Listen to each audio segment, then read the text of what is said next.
another glorious day, my tea sippers, and you know what time it is. I hope you have all of your crumpets together because it's time to dish tea. And you're dishing tea, darlings, with Big Meat.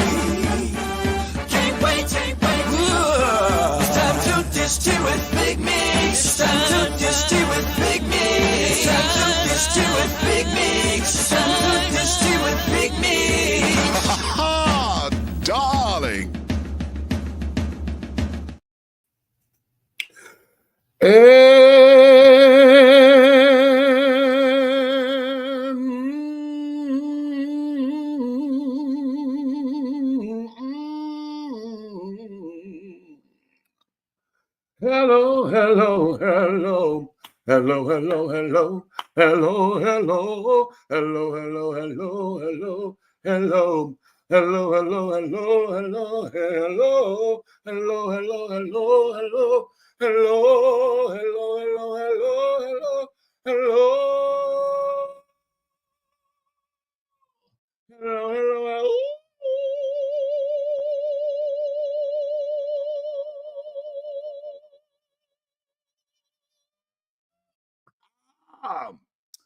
What's going on to all of my tea sippers, my crumpet dunkers, my tea brewers, my pot stirrers, my tea leaf readers, my tea baggers, and of course, my tea biscuits, honey. What's up? What is your tea, my darlings? It's another glorious day, baby. So I know you got all of your crumpets together because, darlings, it is time to dish tea, and you are dishing tea, darlings. With Big Meat. What's up? Hey, babies, how you doing? How you feeling? What you looking like, honey?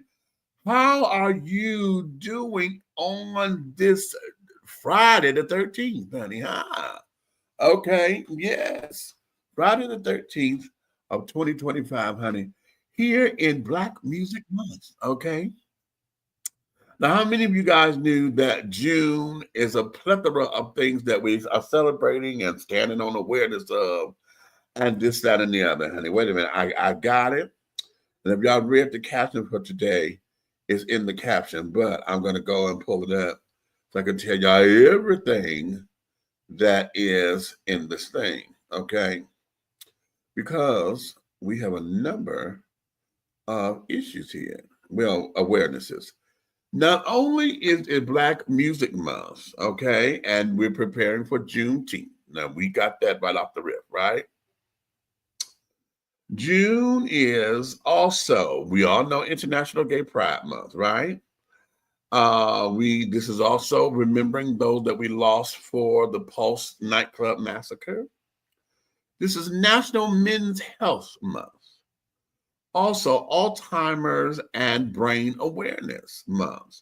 The National PTSD Awareness, and I spelled national wrong in that. The National Safety Awareness Month, Scoliosis Awareness, and Acne Awareness Month. So, honey, we're very, very busy here.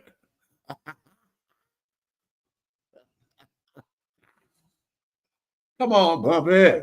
Okay. Okay. Yes, God, but we got all this going on in the month of June. And then not to mention, last but not least, honey, this is also Father's Day. Third Sunday of June is always Father's Day here in these United States of America. And because it's Father's Day, we're going to dive into something, baby, that's going to take us into a nice little discussion, child. Now, listen, let me give y'all a precursor to this, okay? Because I'm always being teased. Folks that up here put me through these little wretched little changes and carrying on that they do because of how I think, okay? So, here it is. It's Father's Day. And now today we're gonna get into the whole idea of Father's Day. Why is it not celebrated with the same enthusiasm that we do with Mother's Day. Now, it's real simple and easy to go to the deadbeat dads and this, that, and that. I know a lot of y'all are going to go there. Okay.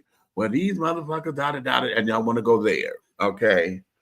But they should not be the narrative to what this is all about. And particularly, those of you who claim to be of some form of faith, whatever your faith is, honey, you are a believer in a higher power.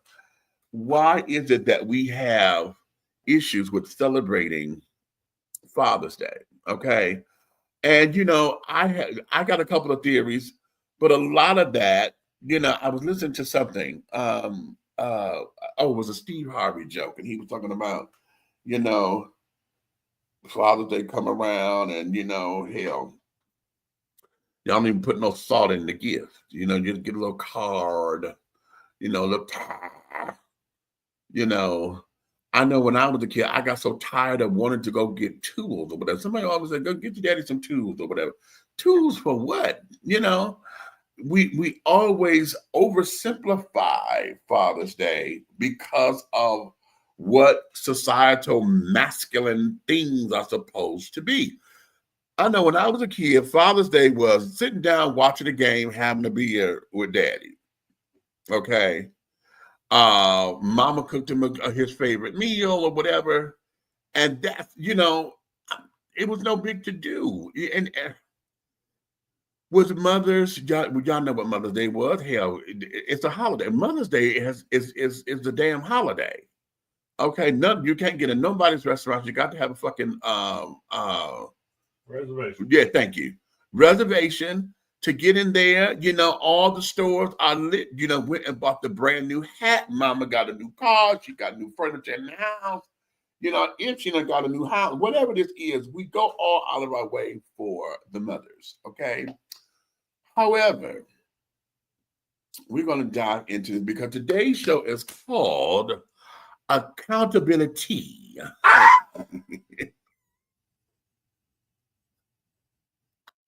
I can't stand him. Was that the boogeyman? Every woman in America just screaming. Was that the boogeyman under the Wait a minute, let me bring him up in here. Let me bring Red up in here. Bang! What's happening? Okay, wait a minute, hold on. I got a slight little echo. Shout out to all my accountable women. Okay. Oh, there ain't none. You know what? I'm not. Oh, I know. But let me see if I do that. Okay. Yeah. Yeah, there we go. Okay. So, so today we're going to get into it, and it's going to be a little that way, I believe, because guess what? I have found tests, okay, for toxic femininity and toxic masculinity. No. Okay, I found tests to see where you rank in this. Now, the toxic femininity has 24 questions. The toxic masculinity has 35. Now, when I already that had my eyebrow raised up, right? I'm like, why? Well, yeah. Why is it so many damn because questions? they want to make sure that they stay within the realm of the BS that has been going around and pay it to them by Octane Axtone. You know what I'm saying? Okay. So I already have my eyebrow raised, right? Because one of two things: either you're trying to say that women don't have to go through as much in order to see if they're toxic in their femininity, or you're saying that it's just that more difficult to find out if a man really has or is dealing in toxic masculinity. For the record, y'all know I've been saying this forever and a day. I do not care for the phrase toxic masculinity. I don't care for it. And the reason why I don't care for it because I don't believe that masculinity is toxic. Okay, I really don't. Now, can we be bullheaded and that uber machismo shit? Yes, all goddamn day. However, I don't believe that masculinity itself is toxic. Okay. Because if that's the case, then why do men exist? If it's that toxic, why do men exist? So to pay illegal child support. oh, well, not to pay illegal child support. Okay. So now, conversely, because we have toxic masculinity, then there has to be its polar opposite of toxic femininity, right?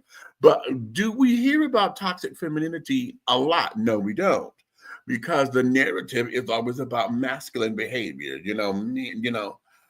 the ogre of the man, and this, that, and the other. However, let me go on the record and say this: even though I have a problem with uber masculinity, sometimes I think that some of us who claim toxic masculinity are looking for an excuse not to deal with the individual man. No. Okay. No. You know what? I'm gonna shut up.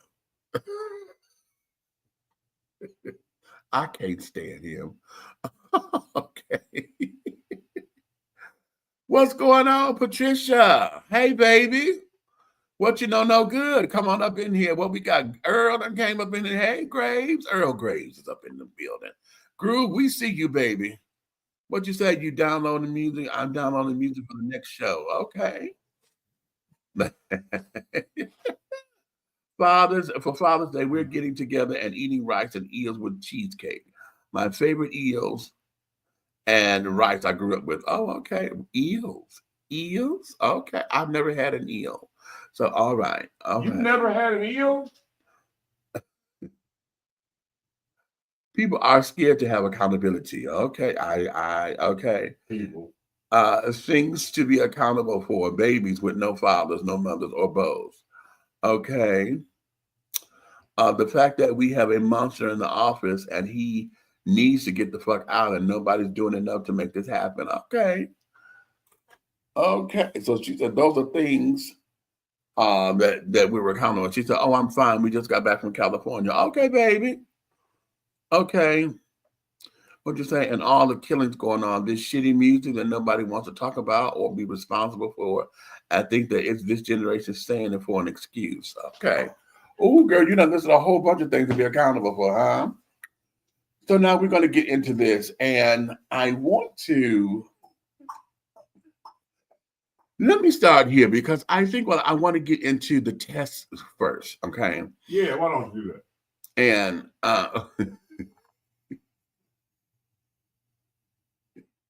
you know what? He gonna make me strangle shit out of his head.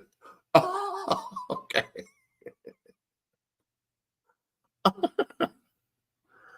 Lord have mercy. Now, it says here, now this test is coming from IDRlabs.com. This is individual differences research. Okay, that's what IDR. Individual differences research labs.com. All right. So, and they say here, now get your pens and pencils and carry it on. Okay. As a matter of fact, I think I'll take it with you. I'm gonna take both of them. Okay. I encourage all of you to do the same because we are all both masculine and feminine. We come from two parents' children. I don't know what he's talking about. So, I'm a man, Damon. Oh Lord. Okay, here we go with this. Okay, now. Okay, We're gonna start this shit. Stand on it. I ain't trying to help it. We ain't finna start this bullshit. I don't want to help it. Well, whatever. Anywho. Anyhow.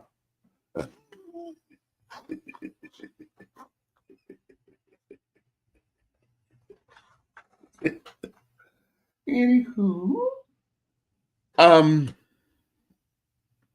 Let's see. This is question number one. Wait a minute, first I'm going to read this. Toxic femininity test. The counterpart to toxic masculinity, toxic femininity refers to behaviors or attitudes rooted in traditional feminine stereotypes that, when distorted, harms others or oneself through manipulation, dependency, passivity, or emotional exploitation. I like how they phrase that. Which toxic feminine archetype are you?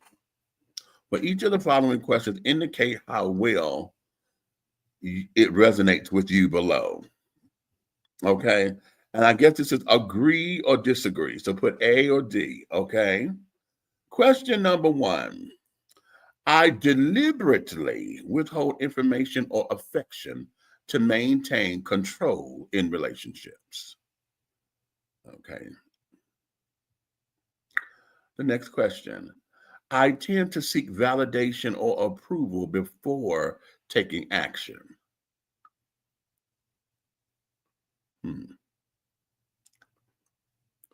I worry that others might fail without my constant involvement. Very interesting. I use gossip or criticism to influence how others perceive someone. What are they writing down? A D? Yeah, if you disagree, D. If you agree, A.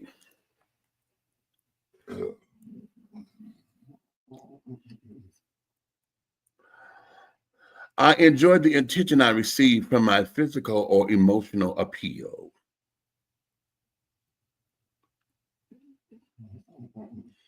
Wait a minute, I'm not from, let me redo that because I meant, I enjoy the attention I receive for my physical or emotional appeal. Not from. This for the non-accountable monsters, right? This the female thing. Yeah, this is, okay. You heard me first time. Question 5. I sometimes exclude others from social situations to maintain my own status. Damn. Question 7. I enjoy the feeling of being in control of social dynamics. There's some holes in the house. I feel threatened when someone else's success outshines mine. Jezebel. Question 9. I sometimes pretend to be helpless to get others to take care of me. Holler if you hear. I sometimes feel resentful when others don't recognize my sacrifices for them.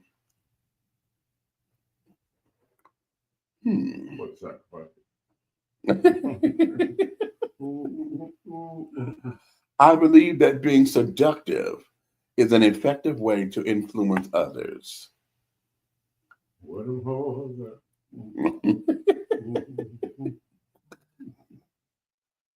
Question 12. I believe it's necessary to assert dominance to protect my position. Happy insecurities. Okay, interesting. Question 13. I often step in to fix things for others, even when they don't ask for help. That's some bullshit. I feel most powerful when others are drawn to me because of my allure. Where them hoes at? Okay. Question 15. I often rely on others to make decisions for me, even in personal matters. Absolutely. Therefore, you don't have to be accountable for the outcome. I sometimes enjoy seeing others feel insecure or out of place. Yeah, because you're a manipulative monster. 17. I frequently intervene in others' lives because I feel they cannot manage on their own. Oh, too damn lazy for that. 18. I feel uncomfortable with the idea of taking full responsibility for my life. Absolutely. Okay. Gotta blame somebody for your own mess up. 19. I prioritize my desires over others' feelings when it benefits me. Absolutely. Selfish. Where them hoes? I prefer to have control over decisions affecting those I care for.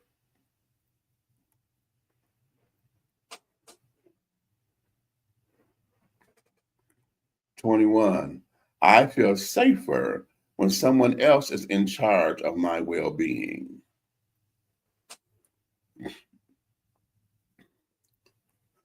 22. I find it difficult to imagine myself thriving without someone's support or guidance.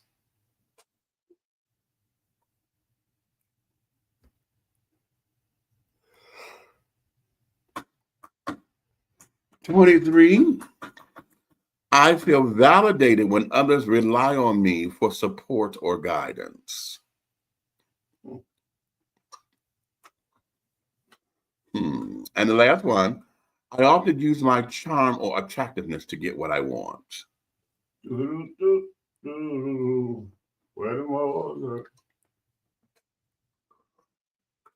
Okay. Entertaining the serpent.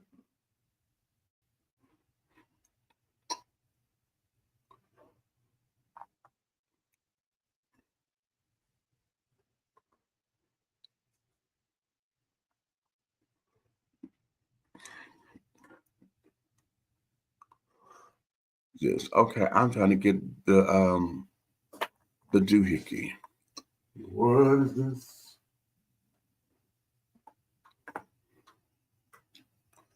Now, okay, who's who?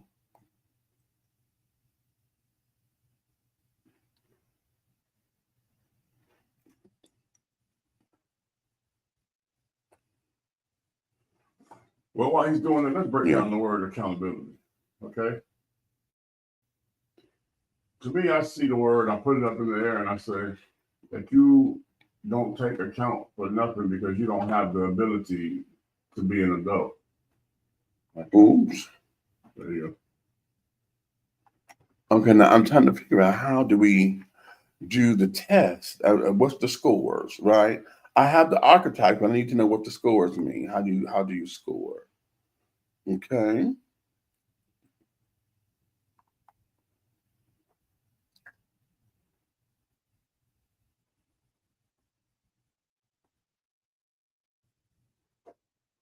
Tell you that they want you to come through. Right, and then they said if they want you to pay for this damn thing. Oh Lord. Oh y'all. Okay, well here we go. All right. The architect types are this. Okay. The femme fatale. Okay. The femme fatale archetype embodies manipulative seduction using her charm, beauty, and allure to control or exploit others, particularly men. She thrives on the power dynamics of attraction, wielding her sexuality as a tool for personal gain or influence. While confident and enigmatic, the femme fatale often conceals ulterior motives such as financial benefit, revenge, or validation. This archetype perpetuates the stereotype that women's primary source of power lies in their physical appeal, overshadowing intellect or genuine connection. Rooted in insecurity or a need for dominance, her manipulations often lead to strained relationships and mistrust. Ultimately, the femme fatale may alienate herself from authentic intimacy as her identity becomes tied to deception and surface level interactions. Blasphemy. Okay. The devouring mother. Ah! Damn. I thought they all did that. The devouring mother archetype represents overbearing caregiving where nurturing transforms into control. She smothers those she claims to protect, often undermining their independence to keep them reliant on her. While appealing selfless, her behavior is driven by the need to feel indispensable and exert authority. This archetype can manifest in parent-child relationships, romantic partnerships, or friendships where her quote-unquote help becomes overreach. The devouring mother often stunts others' growth, rationalizing her interference as love or concern. Her her actions stem from unresolved fears of abandonment or insignificance, but they create toxic dependency, resentment, and emotional stifling. Those in her care may struggle with autonomy, boundaries, and self confidence. A variant of the devouring mother is the martyr, who also seeks control through service but uses sacrifice to elicit guilt, praise, or obligation from others. Both struggle with boundaries and foster toxic dependency. Damn. Look, man. Overall, Okay. you just don't want to accept responsibility for your actions. Okay. You also want to be validated by the seductiveness of your femininity. Uh-huh. You also want to be praised when you do your twice or 3 times a year duty, the one that you should have been doing every day for the whole year. Okay. You know, you do something around the house, like, oh my God, look what I did. Look what I did. Well, hello, look up your position in the household. Right. You're supposed to have been doing it constantly. Exactly. Right. And I put that on, I had to put different things on different women because everybody's weaknesses are different. Right. You got some women, you go out of town, this tramp ain't never picked up a broom. You come back, the whole house is clean, and she wants you to praise her for it. Right. Why you ain't been cleaning the house the whole time? Right. Because you live here too. Or no, the laundry. Okay. But you know, disclaimer to the fellas Hispanic sitting out there. If your significant other, which is not of the most domesticated type, happens to do a load of laundry or wash the clothes, and when you come back, all her stuff is folded and put away, and yours is just piled up waiting for you to fold it and put it away, put her out of it immediately. Okay. Okay. Ooh. Now that's big right there. There's 2 more archetypes. The mean girl. The mean girl archetype thrives on social dominance through exclusion, gossip, and subtle cruelty. She wields her influence to ostracize, belittle, or manipulate others, often targeting perceived threats to her status or image.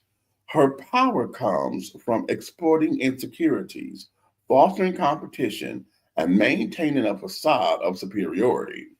The mean girl often operates in cliques, reinforcing toxic dynamics of rivalry and conformity. While her action stems from insecurity and a desire for validation, they create environments of distrust and emotional harm. This archetype reflects social pressures for women to compete rather than collaborate, perpetuating cycles of jealousy and division. In the long term, the mean girl relationships lack depth and her influence diminishes as others recognize her toxicity. And the final one, the eternal daughter. The eternal daughter archetype represents perpetual dependence and refusal to step into full adulthood. She clings to Which one is that? the eternal daughter. Eternal daughter. Uh-huh. That might have some connectivity to Okay. only child syndrome. Okay.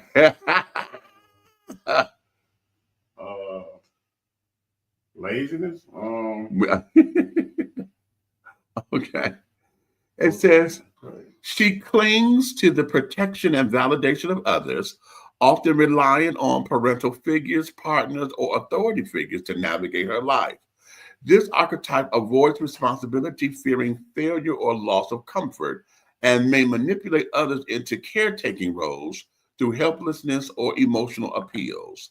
The eternal daughter's refusal to mature creates imbalanced relationships where others shoulder her burdens and make decisions for her.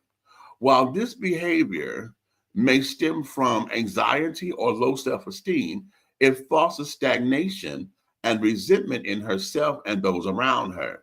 Breaking free from this archetype requires confronting fears of independence and embracing personal growth. A variant of the eternal daughter is the victim, which also fosters unbalanced relationships by depending on others to shoulder their responsibilities. I could talk all night about that.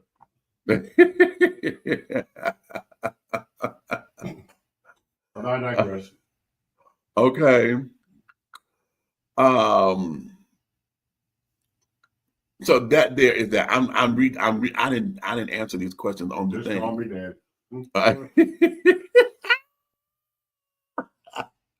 Okay, wait, but let me go ahead in the comments. Let me see what the comments, what y'all doing? What y'all doing? Oh, hold on. Okay. I'm gonna start here.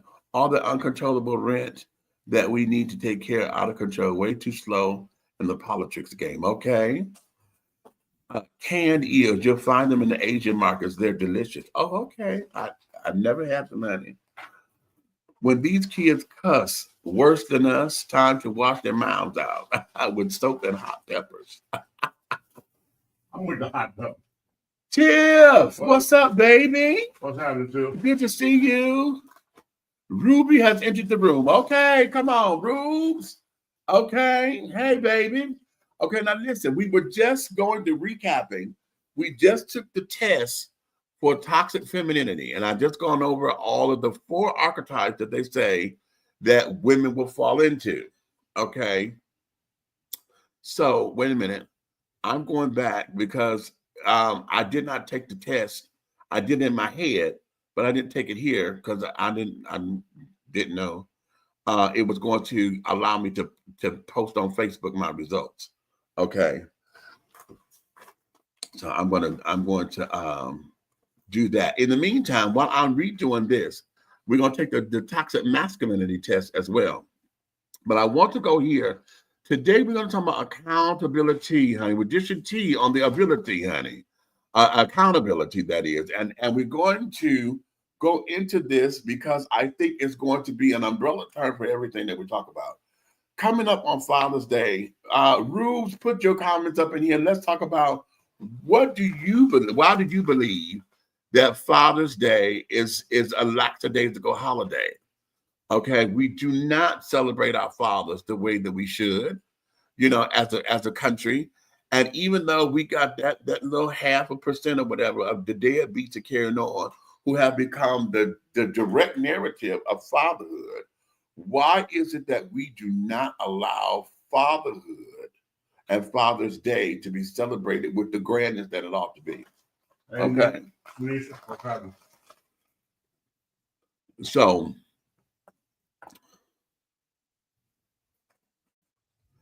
I got to see which architect. Okay.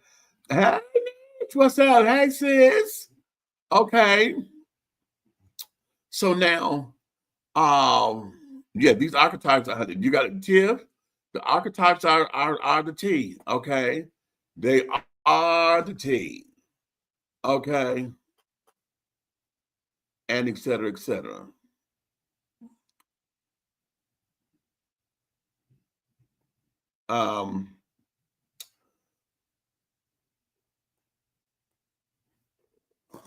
Red, I want you to go into, let's start where you want to go in as far as understanding the kind of, you know what, we're going to, let me play something while I'm finishing this. Wait, let me play. Oh, bitch, did I load it up? Did you load the damn thing? You better have. I did. Okay. Ladies. Okay, y'all ready? I think I know. You ready? Because y'all gonna get mad, but let's deal with it. I used to say silly things like, where are all the good men at? Until I started taking accountability. Now I know I'm just an ain't shit ass bitch. Maybe I am the problem. Maybe I am the problem. Maybe I am the problem. Brought to you by Reality Check. Well, can we do? I'm gonna do that one more time. Let me do it one more time. I used to say silly things like, where are all the good men at? Until I started taking accountability. Now I know I'm just an ain't shit ass bitch. Maybe I am the problem. Maybe I am the problem. Maybe I am the problem. Shout out to our sponsor. Okay, accountability. Run out and get you some accountability. Okay, wait a minute. They want. Okay, hold on. Y'all want to take the test? Okay. Hold on. I'm gonna put the link here. Okay, in the chat. She said, I need to find out what architect am I. Okay, we're gonna let you do it. We're gonna let all of y'all do that, okay? And there you go. Now, please, everybody take the test, please. Okay. So yada yada bada bada, honey. Okay, hold on. I got to come over here and put it in the in the Facebook, so that Facebook can get it too. Okay, I'm coming.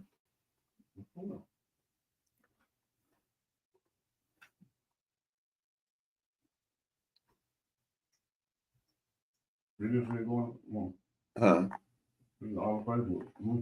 No. I had to put on my Facebook. It went into the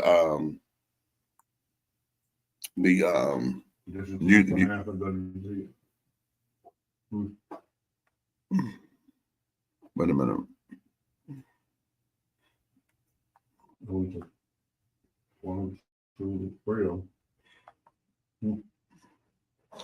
Oh.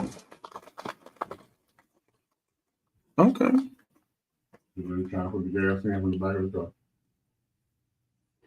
That's new. When we just learn something new, y'all, usually I have to go in and separately do the Facebook because that was the upgrade. Yeah. Well, praise the Lord. Okay. What you got? Okay, let me go back to the comments. Okay, that's the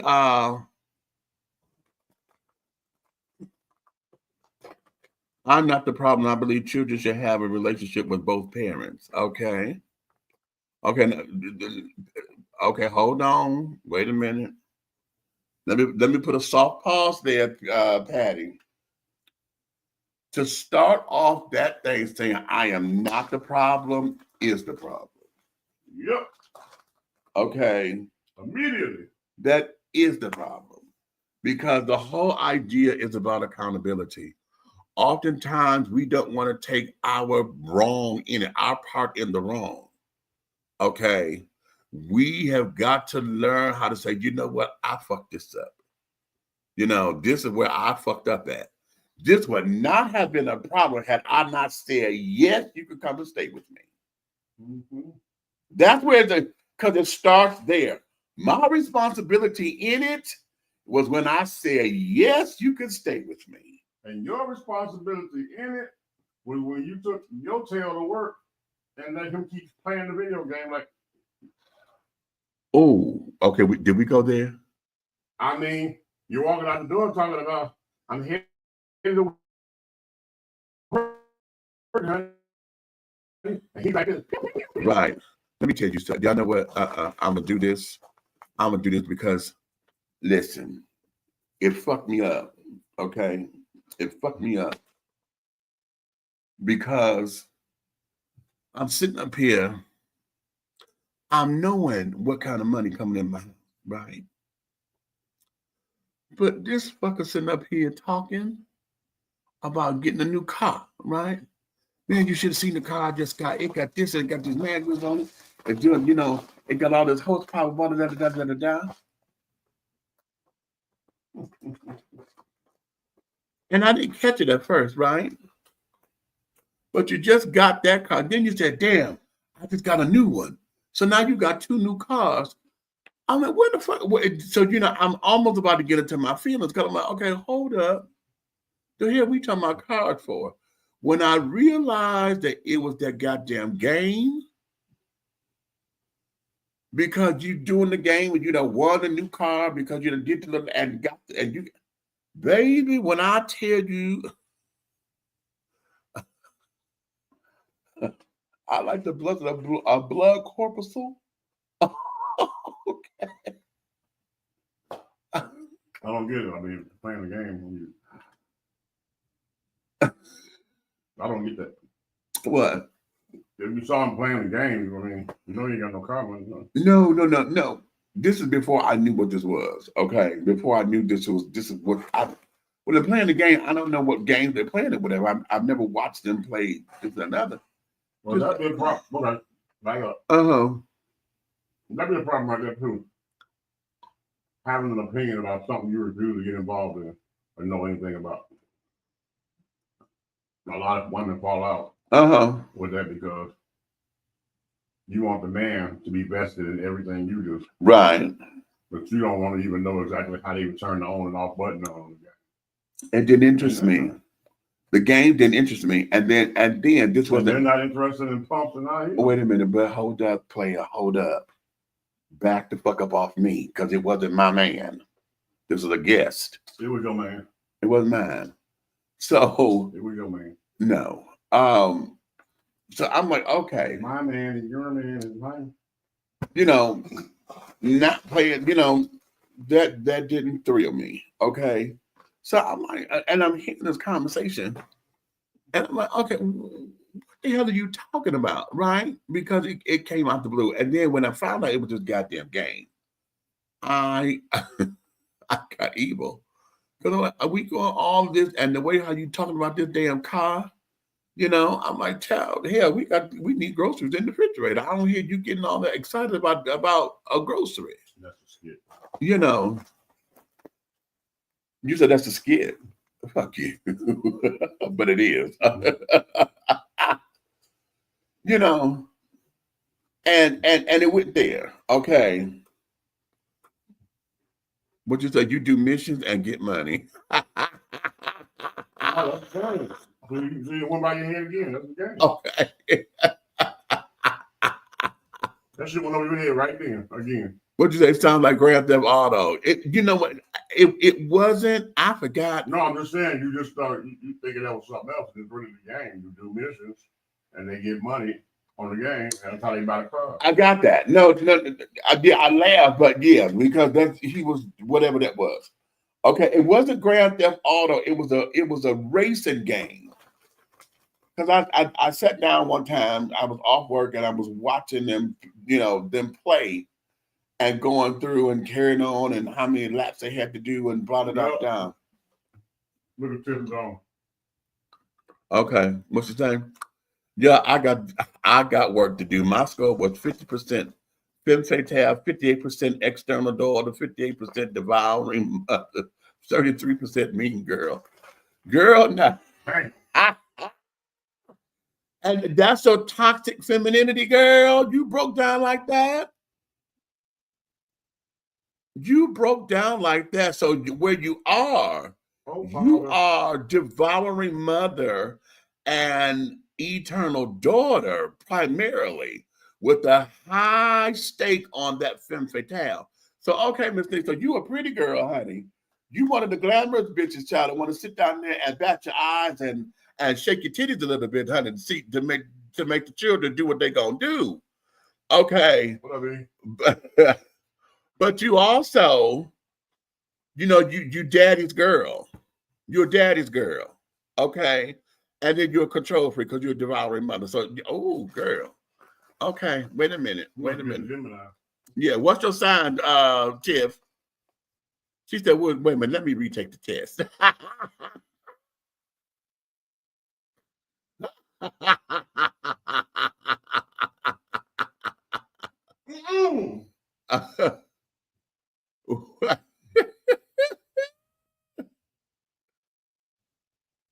Okay. See, if you must be a September Libra. Have mercy. She said, let me schedule a session with my life coach. Child, no. Okay.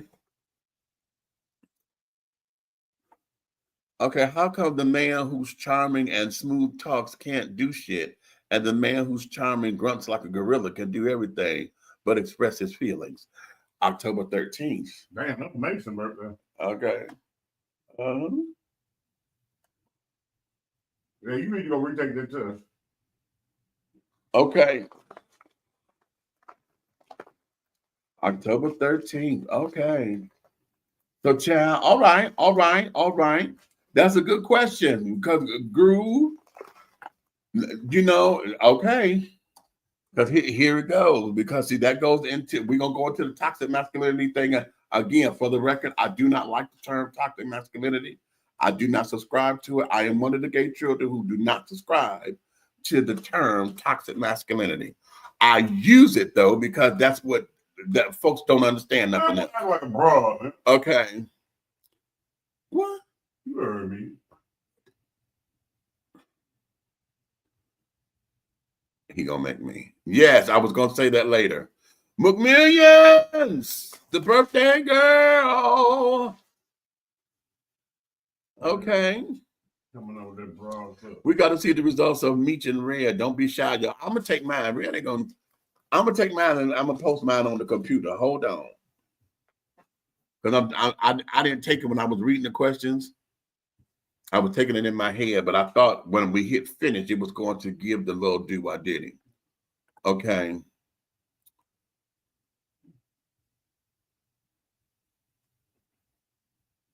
What's the problem? Huh?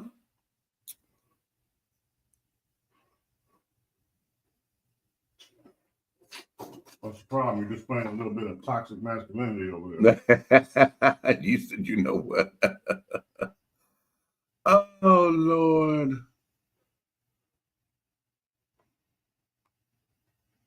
Oh, no. Okay.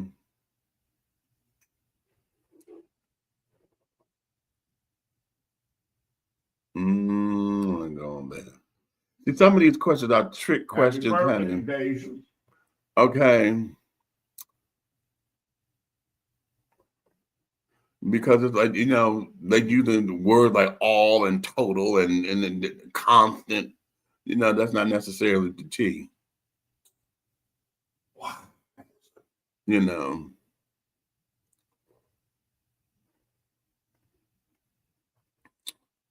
Hold on, I'm coming, y'all. I thought I was gonna be a little quicker than that. Oh, I mean, it's fine. I mean, you know, hey, why you taking this break?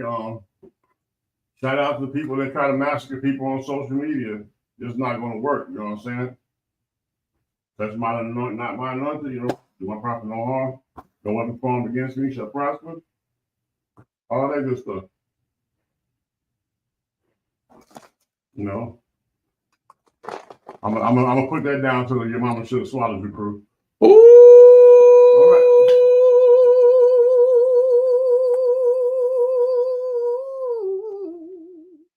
Okay.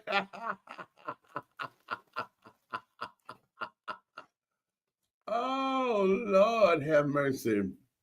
That is funny.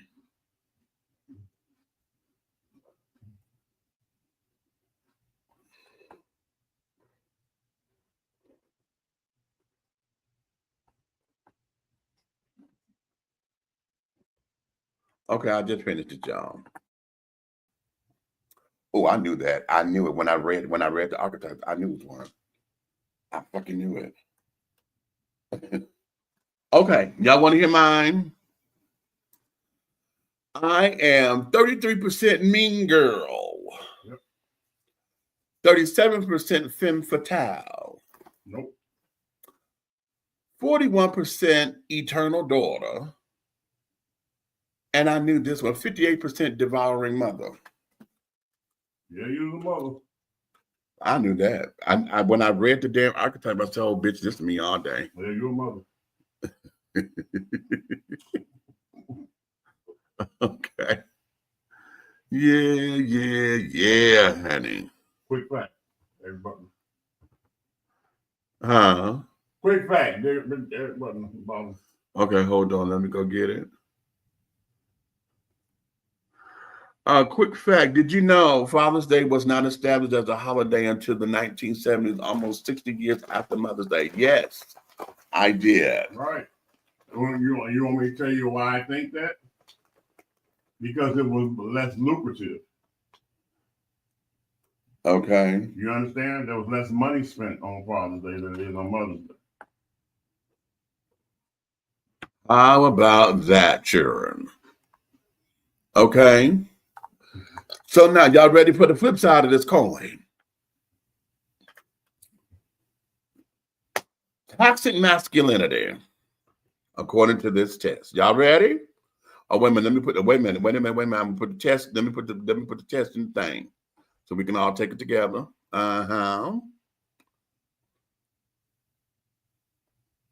This is kind of fun.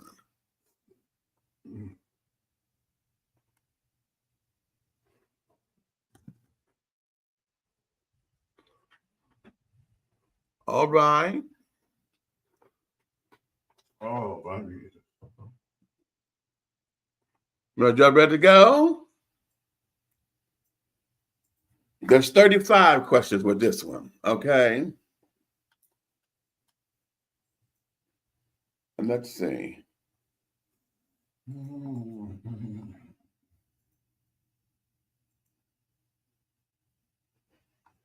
All right. And it reads as it says, toxic masculinity test.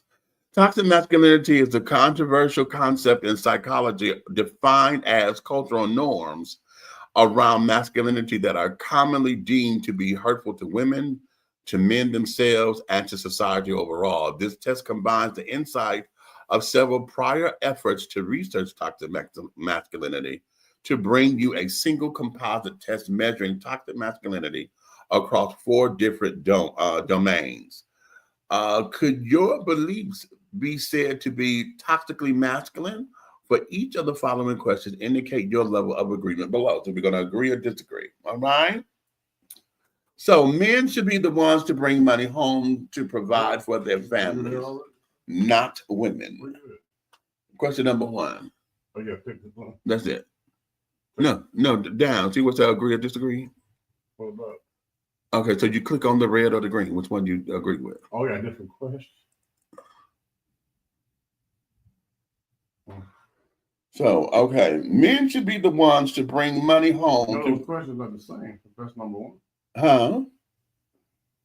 What you saying? If that's number 1, what you're reading out loud is not the same. Oh shit! Well, this is what I got. Exactly. Oh, well, it must have started. Okay. All right. Wait a minute. Shit, that just fucked up everything. Everybody's So, doing the same. they might be shuffled. Right. Okay, that's what it's probably shuffled. Okay. Well, for shits and giggles, I'm going to read what I have. Y'all follow through and do what y'all doing. Okay.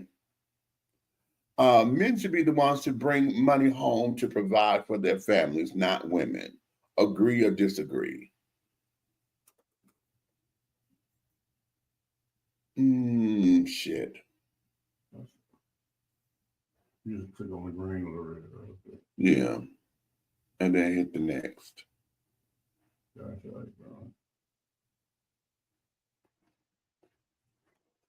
It said, it is not good for a boy to be taught how to cook, clean. Oh, Lord. Okay. Shit.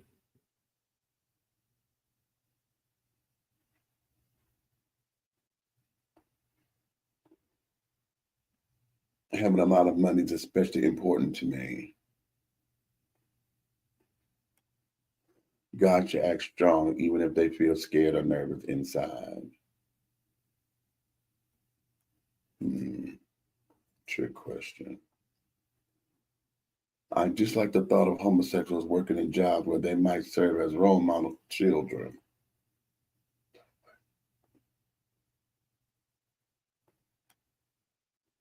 I would never accept a bride, not even if I feel very large. I wouldn't use flattery to get my way, even if I thought I would succeed. A real man should have as many sexual partners as he can. That's my number 8, y'all.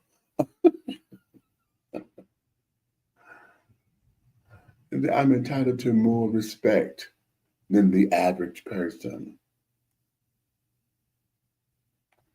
When I get angry, I calm down faster than most people.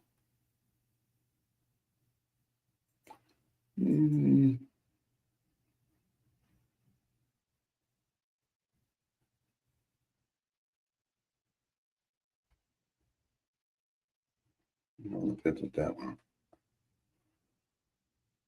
I can make myself angry about something in the past just by thinking about it. Not by thinking about it, by talking about it. That's me. Something makes me angry almost every day.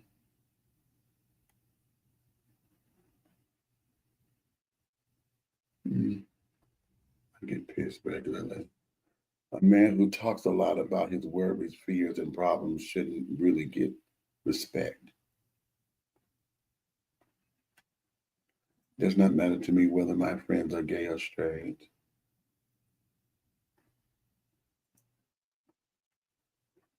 If a guy has a girlfriend or wife, he deserves to know where she is at all times. It's easy to make me angry.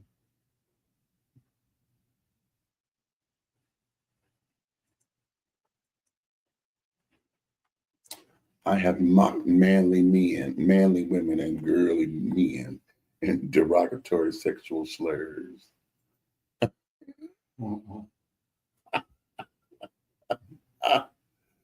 Have mercy, Jesus. My partner and their friends expect me to use violence to defend my reputation if I have to. Being around gay people makes me comfortable. I get a lot of pleasure from owning expensive luxury goods. A guy who spends a lot of time on his looks isn't very manly.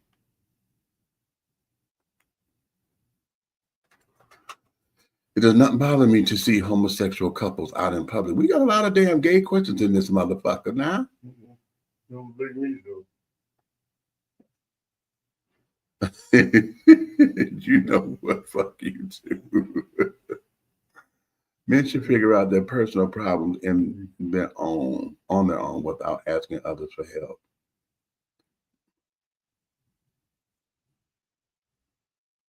I don't agree with that.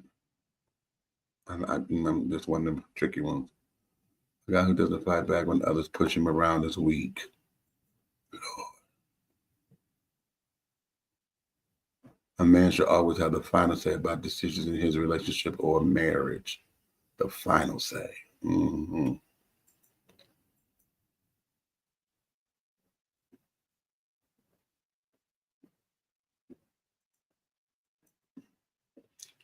A husband shouldn't have to do household chores.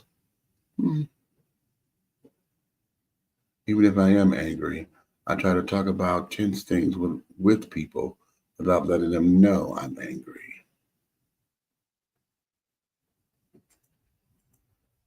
I wouldn't be tempted to use counterfeit money, even if I were sure I can get away with it.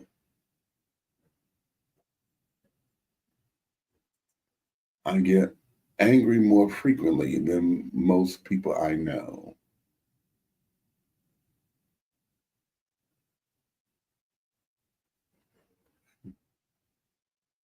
Men should use violence to get respect if necessary.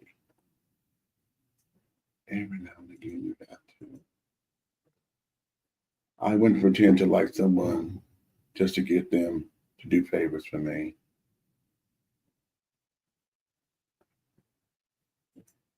People sometimes bother me by just being around me. If I discovered a friend was gay, I would consider ending the friendship. Other people seem to get angrier than I do in similar circumstances.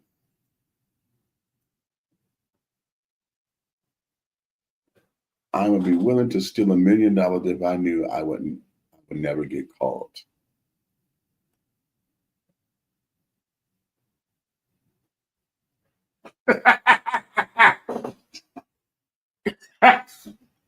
What? Come on, result. Okay. Oh, well, here they are. Here they are. Okay. So, what did y'all results, honey? Red, since you laughed, where are you? Would you read the green one? Yeah. What's your percentage? It says this makes you down here. Okay. All right. It says, what is it? Deceitfulness and arrogance? Yeah, 44%. 44. Is that your highest percent? That's all. Yeah. Okay. So, deceitfulness and arrogance measure the person's willingness to bend the rules for personal gain. People high in this trait are prone to flattery and insincere displays of friendliness, are compelled to seek luxury and prestige, and feel entitled to special status and privilege. All right, go. What's your next one? Trait anger, 38%. Trait anger measures a dispositional tendency towards frequent anger that is often accompanied by related negative emotions such as envy, resentment, hate, and disgust. People high in this trait have low boiling points and tend to have a lot of interpersonal conflicts in their lives. Heteronormativity. Normativity. 44%. All right. Heteronormativity measures oppressive, stigmatizing, and marginalizing beliefs about what a real man should be like, along with the expectations that women should submit and to serve men. People high in this trait usually believe that men should be strong and willing to use violence to defend themselves or get what they want. All right. Homophobia, 42%. Good Lord. Homophobia encompasses a range of negative views about homosexuality or people who they perceive as being gay, lesbian, bi, or transgender. People high in this trait usually exhibit hostile attitudes towards homosexuals, possibly accompanied by contempt, prejudice, and aversion. And last but not least, total toxic masculinity is 42%. Total toxic masculinity indicates your overall level of toxic masculinity. Higher scores indicate a greater range of toxic masculinity. So the question becomes, what is considered high? It must be over 50% or something. Okay. Because right here it says this makes you, right? 9.77% prone to deceitfulness and arrogance. It says 10.69% more disposed to anger than the average person. 14.50% more heteronormal, more normative than the average person. Then it says 15.44% more homophobic than the average person. Then it says 12.62 more prone to toxic masculinity than the average. So my scores are low. I don't know. Okay. You want them to be high. No, I don't know. I can tell the way this is set up across here in this range. I'm not cracking 50 on nothing. Which is cute. 50. Okay, which is cute. Now, my score, I'm gonna put them. Let me hit share on Facebook. Share on Facebook. So to share. Okay. Okay, so my score.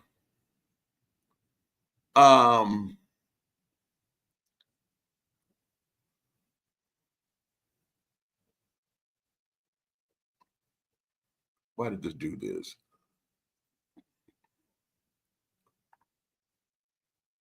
Oh, they want me to create a post.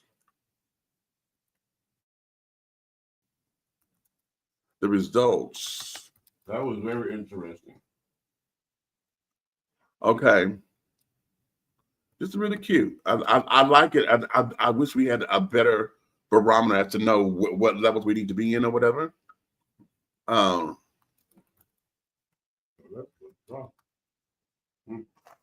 Right.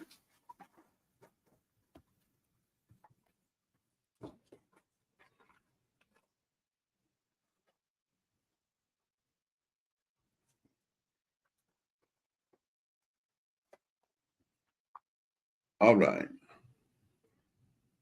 So, okay, I got that up there on the Facebook page. So we just shared that. Okay. Can I exit out of this?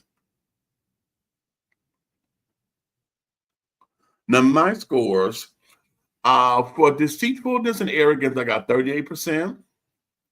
Trait anger, I was at 44%. Heteronormativity, I'm at 38%. Homophobia, I'm at 25%. And total toxic masculinity, 36%. Okay, now it says that I am 3.77% more prone to deceitfulness and arrogance than the average person. 16.69% more disposed to anger than the average person. 8.57% more heteronormative than the average person. 1.56% less homophobic than the average person. And 6.2% more prone to toxic masculinity than the average person overall. Child, those are nothing numbers, honey. I just wish I need to know what the barometer is. You already know why, because that was a test of testosterone. And estrogen is not going to do well. He made that up and he had to laugh at his own ass. He had to laugh at his own ass. And he was trying to say that with such a straight face. Okay. He was trying to say that with such a straight face. Okay. Crazy. Oh, okay. Now I got to go back and share my your answers had "I am woman" written all over them. What the fuck? Oh, see, here you go. What is that supposed to damn mean? Well, because some of them questions were absolutely ridiculously foolish.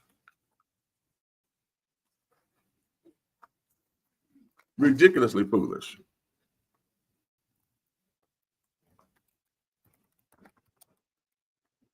What? Well, they were. Okay. You got it, ma'am. You know what? I'm sick of you. Okay. Now let's apply all that to what we're doing today, because see, a lot of this, I wanted to bring the test up because, as you can hear, I get the daggers going. Anytime that we sit down and it comes up to, conversations, right? Let's take some of those questions, okay? Should a man should never do housework or whatever the hell that was? That's stupid. Well, I mean, anything, women supposed to be barefoot and pregnant and doing all this. Okay, but that's archaic and that's Neanderthalish and carrying on. So you say so? Huh? Because you said so? What do you mean because I said so? That's fucking archaic. What are you talking about? I mean, that's your opinion, right? It's archaic. Because you said so. It's archaic, period. No, not because I said so. Why does the woman have to be barefoot? I said then it's your opinion. Why does a woman have to be barefoot? I didn't say she did, but I'm saying that's just your opinion. You're missing. I asked, right? Ask the question. You spoke. Well, ask the question again. I'm saying, isn't that what they say about women? You said, you had all your stuff to say. I'm going. I said it's archaic. You said, isn't that what they say? So I did not answer your question. Right. Hold on. Let me backtrack, because I did not directly answer his question. I added my father. All right. The answer to your question is yes, that is what they say. The show was called Accountability, honey. So yes, that's what they say. For any females that are confused right now, that was an example of being accountable for what he said. He misunderstood. That was a great example. Take a bow. Okay? Just he just taught something that just I guess don't ever come to school that day or something. I don't know.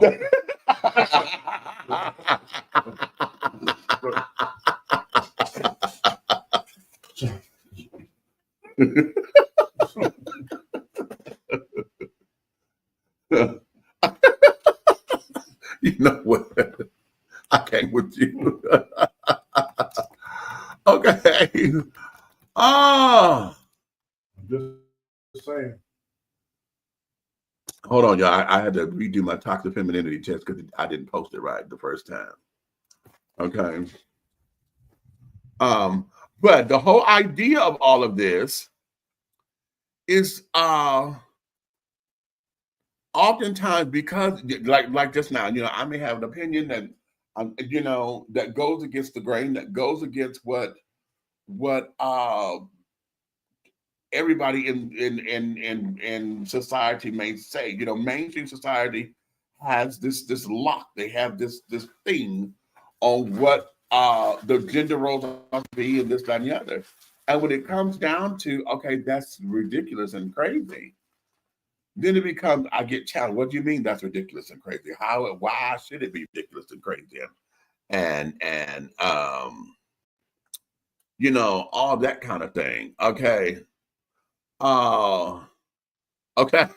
What'd you say? Yes, foolish questions. Wait a minute. Oh, child. Wait a minute, child. Hold on. The children, y'all that came up in here. Wait a minute.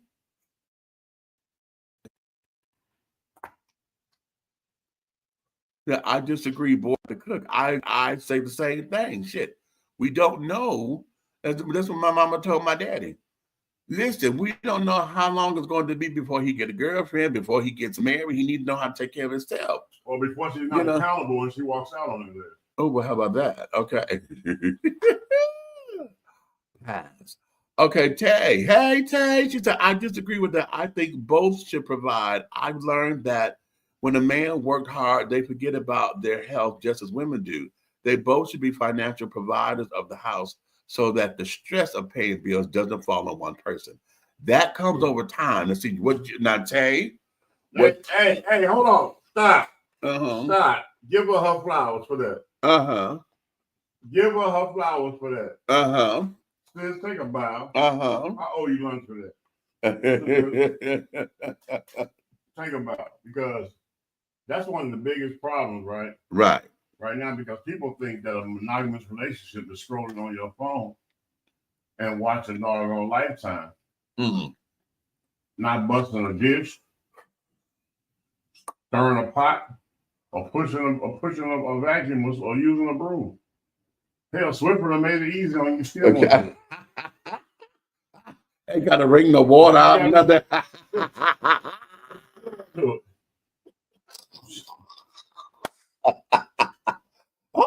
Wait. Now, hey, what you just gave, baby, is a life lesson that we learn over time. See, mom and daddy didn't give us that. Grandma and grandpa didn't give us that. Why? Because, see, it goes back to these rigid gender roles. The man is the provider. The man's supposed to go out there. The man got to work, and the man, and the man, and the man. Now, equally, now it's supposed to be of equal value, because if he's out, then she's supposed to be, you know, if I'm making the money, I'm taking care of the home and this, that, and the other. Now, it's apples and oranges when we talk about what everybody goes through throughout the day, okay? Because in them same how many people right now today? Right. How many people right now today have that? See, all this mess about there's no good men. I know. No, there's no men that's not damaged by doggone toxic women. Ooh, say that. Now, I can't fuck that one. I cannot tell you. The reason I say that, because these men be out making the coin, hustling and busting. Right. 2 or 3 jobs. Right. 100% provider. Right. And so either she's in school online, or just not even, she don't have to work. So her only job should be domesticating dollars. Right. If you don't need to write that off on your taxes. Yes. She can file domesticated dollars and just run the house. But these women don't want to even do that. You out breaking your back. When you come in, you got to wash your own back, your own clothes, fix your own plate, your own meal. And that same position she was in when you left that morning, she in that same position, scrolling on the same phone, doing absolutely not a damn thing. And if you saw a sock on the floor when you left, you best believe that sock. The same sock is there. And that right there, to me, is crazy.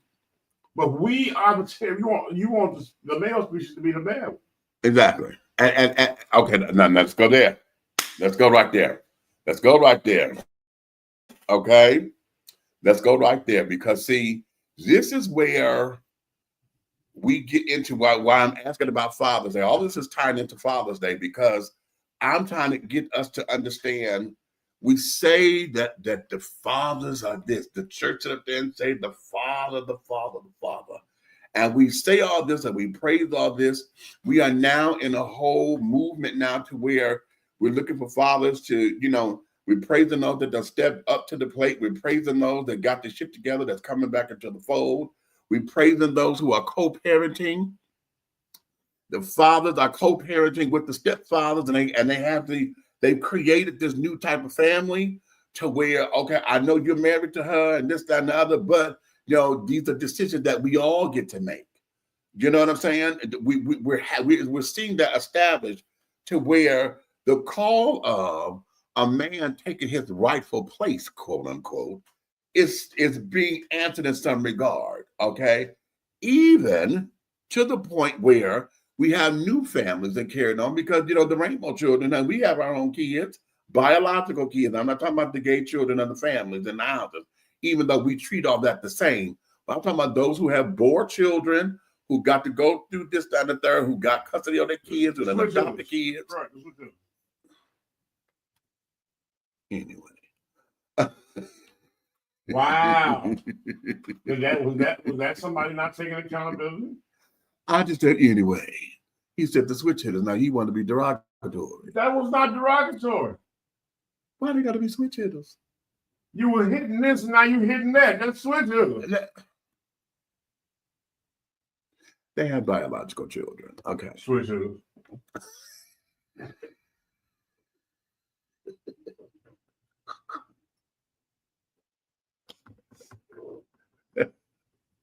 My goal, I'm working on a goal, and I gotta go. I'm gonna say it at the end of the show. I gotta go. Okay, I have a goal. It's gonna be a little meat in the petri dish. But we, when it comes down to accepting these families and carrying on, and the fathers are there, and this, that, and the third. We still are not giving fathers their praise and carrying on. And when we talk about the whole idea coming out of the archaic times of this, the man being the sole provider and this, that, and the other, tell you what you just said as far as health is concerned.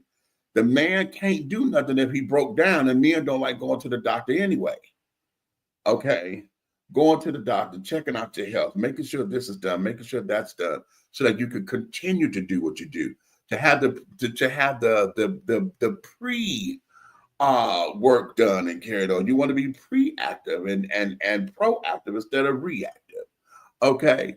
So that's a lesson that I believe our next generation is coming into, because we got a lot of these young folks who actually see that, Listen, and we're doing this as a family.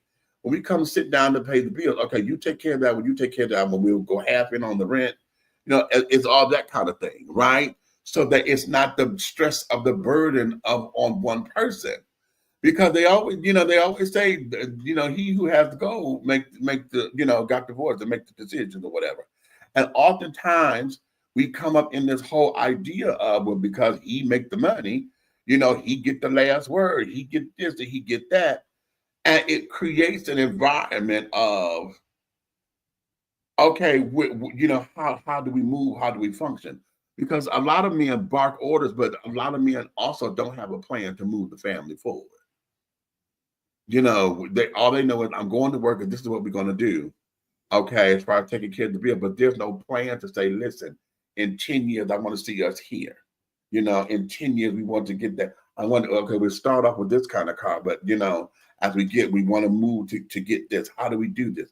Are we going to coupon clip and this, that, and that so we can save money? That we don't hear that. Now, black folks up in here, I want y'all to put in the comments, how many of y'all actually sit down, especially if you're in a relationship? If you're in a relationship or married to where you're with a partner where y'all have to make those kinds of decisions, sit up and put in the comments, how is it that y'all do? Do y'all actually have a family plan of action? I remember my parents did that when they were together, but my parents divorced. By the time I was 10, they were divorced. But I remember this was right after my sisters were born, where they actually sat down and was trying to come up with a plan of how to move forward, right? Because now there's 4 kids, okay, right? Also, okay, now back to the realism. That was nice. There's a story of a man named Brady, okay? You're so all right, now back to the realism. Those who are in a relationship that don't have a damn clue what the bills cost or how much the rent is, but they live there, yeah, I need y'all to step up in the comments right now. Those exist. You know what? Now I can't fuck with that, because when you got folks who act as if they need to be kept, you know, I know women, I know gay men who feel as though they're supposed to be kept. You know, I don't. Oh, child. Oh, what was little Miss Thing's name? Greg, I'm talking about you, honey. What was your his spouse passed on? She done passed on, y'all. But a friend of mine, cousin, was dating Greg, and I almost called it. I can't think of his partner's name, honey, but they were an interracial couple, and child, I swear, every time I turned around, I want to say Paul, but that ain't it. Every time she turned around, honey, Miss Thing was just that way. Gregory, handle this. Oh, she used to get on my nerves when she said that. Gregory, handle this. Okay. And I said, oh my Lord. And when I would watch Greg do what he do, he would roll his eyes in his head, you know, like, okay, like this bitch. Okay. But he went to go make her happy and this, that, and the other, and carrying on. And I asked him, I said, honey, okay, I don't live here, and that's annoying the hell out of me. And how she done did it like 6, 7 times in the same, you know, with this the same half hour. You go through this every day, how many times a day? You know, and carrying on. And he said, you know, honey, they've been together for years. I think they were like 15 years in at that particular point. So now this is just shtick, you know. And it's like, okay, but for those who feel as though they have to be kept in this, that, and the other, and push men to doing this, and this, and believe that when my mama told me, my daddy said that I'm supposed to, and this, that, and the other, if you there, y'all see the superficial shit all the time on the TV, okay, and in your little social media, little shorts and memes and carrying on. Well, like the woman who felt as though because the guy took her to the Cheesecake Factory, a chain restaurant, that bitch said, okay, she was not getting out the goddamn car. Y'all remember when he did that story? No, even better. The guy going to take his daughter or whoever it is to for her birthday out to eat, and she bring all her friends, and he's supposed to pay the bill for everybody. Oh, that one. Oh, that one. Oh, that made me, oh my God, when I tell you that pissed me off all day. When I tell you, well, you the only man at the table. Then let's go to toxic femininity, because see, that there is what all that is. Yeah. Okay.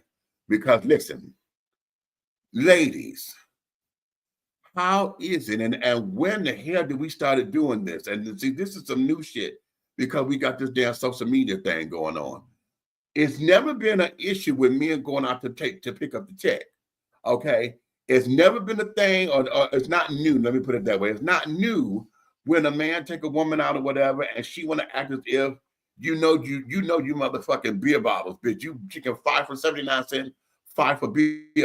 But because you see me and think I got a coin, you think you're supposed to get $13, $14 drinks for and carrying on when you were just at 79 cents.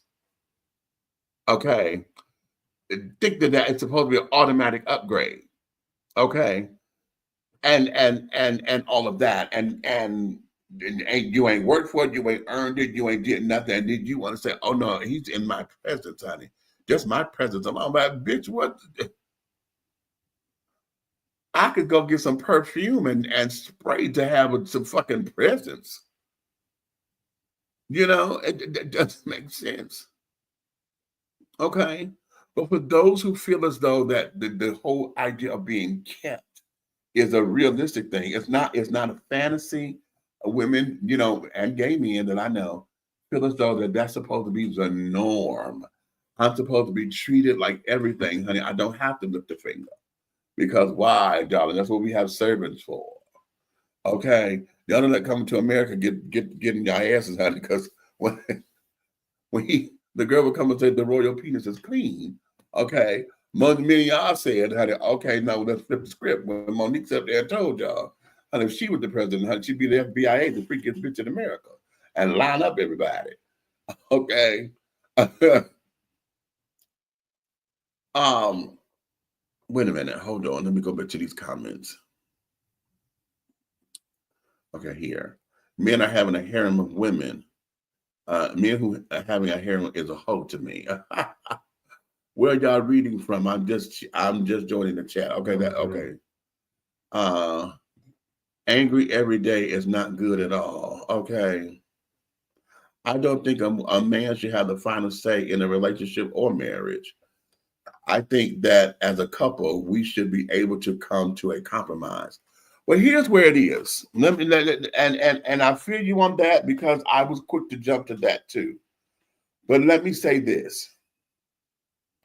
Here is something that we have to understand to embrace.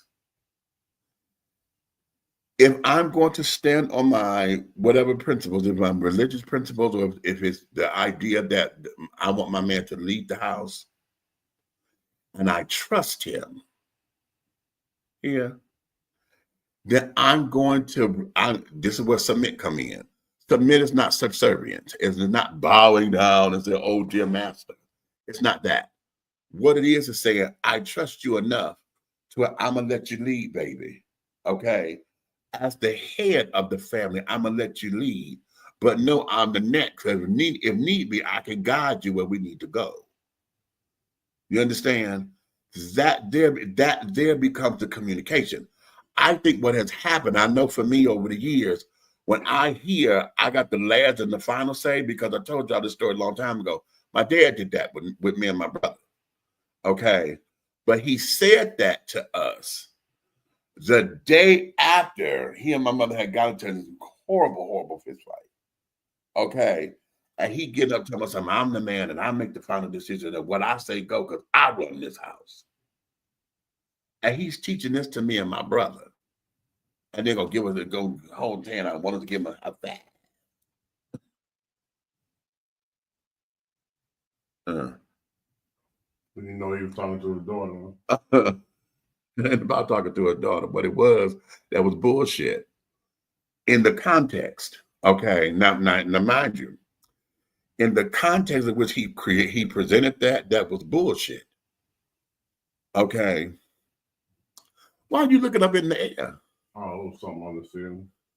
That was still bullshit. Okay. In the context. My boots. Okay. Now, that there was that. As I'm saying, if a woman trusts a man and they are in this together and that trust is there and she relinquished and said, you know what, you're the head, okay, then that there is where the compromise is. It's not so much as, okay, he take the last word and you just fall back and not having an opinion. And I think that's what sometimes a lot of people hear, that she doesn't have an opinion and he just rah, rah, rah, rah, rah, what I say. I don't believe people hear that because even you and I know of particular couples that we used to be around, and I was frequently around where, you know what I'm saying, that should have been teaching the head and the neck You know what I'm saying? Uh-huh. And the woman, she was the head. Okay. Matter of fact, his neck didn't even really turn without permission. So I mean,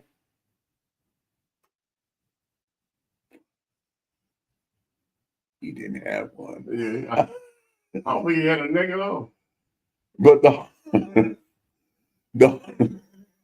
I am trying. Yeah. Oh, but what we have here, just in that dynamic, and even taking this particular situation where the woman is the head, okay, if a woman takes on the head, then the husband needs to take on the neck and not sit up there and act as though he just whooped it and have no responsibility. Okay. Because a yes man, honey, nobody likes a yes man. But the man that's a neck that can't turn without permission, right? I'll be honest with you, he don't even know that he is a neck without permission. He's being manipulated to thinking he the head. Well, her decisions are given to him as his. Right. Okay. Yeah. Her decisions are given to him as if they were his. Right. Which is ridiculous. So then he's not even a neck at all. He's a neck brace. No. That's a surgical thing where they just keep everything stiff. Whatever it is, it ain't in the Bible.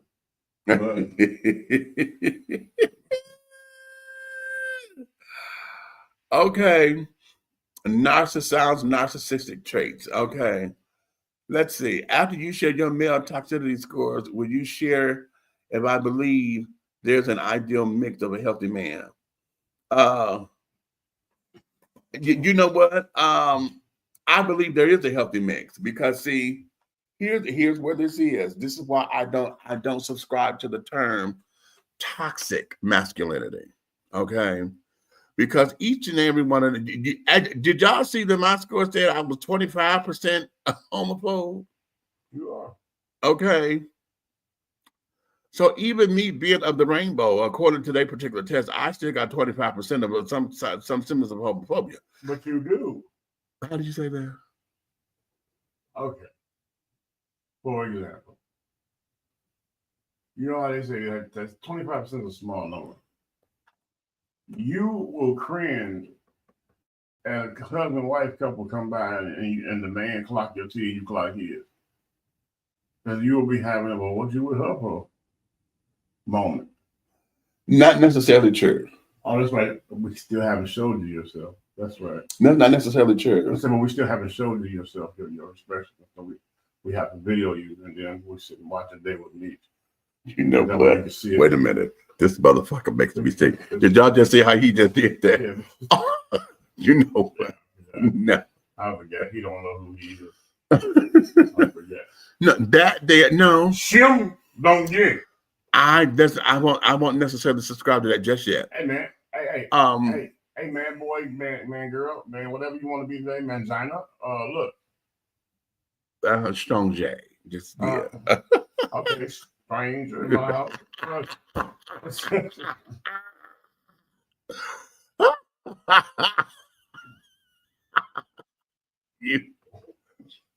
Why do I put up with him, children? Tell me, please.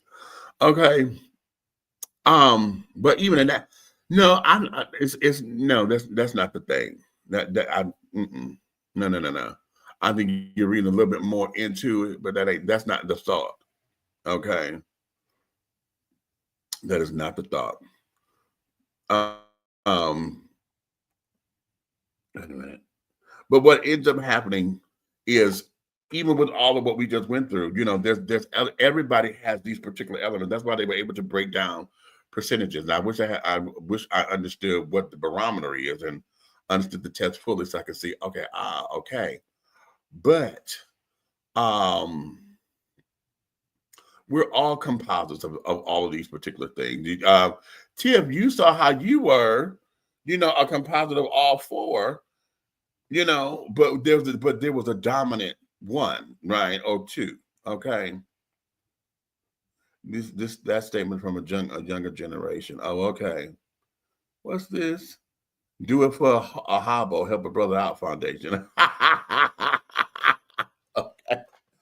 Most of the women don't know how to cook. Okay, well, that's our fault because we didn't teach them. Today's society requires both men and females to work. And in this economy, we have to. So is 50-50 in terms of finances toxic? Please let me know. You know what? Here's what this is. As far as I'm concerned, I don't know if it's toxic or not. I just think it's unrealistic. See, the whole thing about 50-50 is unrealistic. I know what we're supposed to be saying. Okay, because you bring you, I bring me, honey, and we half and half and we make a whole. No, that's archaic now. In fact, it always has been to me. Because and maybe I'm a mama's boy. No, you know, maybe I am. My mother used to say this all the time when she met people, or she said it to my daddy. I was grown when you met me. You can't raise me. Now, if you want me to be your wife, then I'm your wife. But I'm not your child or your daughter. You know? So you can't sit up here and bark orders and stuff as if you're trying to raise me to be somebody, honey. I'm a person. Okay, an adult with my own mind and this, that, and the other. So everybody has to come in at the 100%. Okay, because if we are 100 and 100, then hell, everything is going to be cool.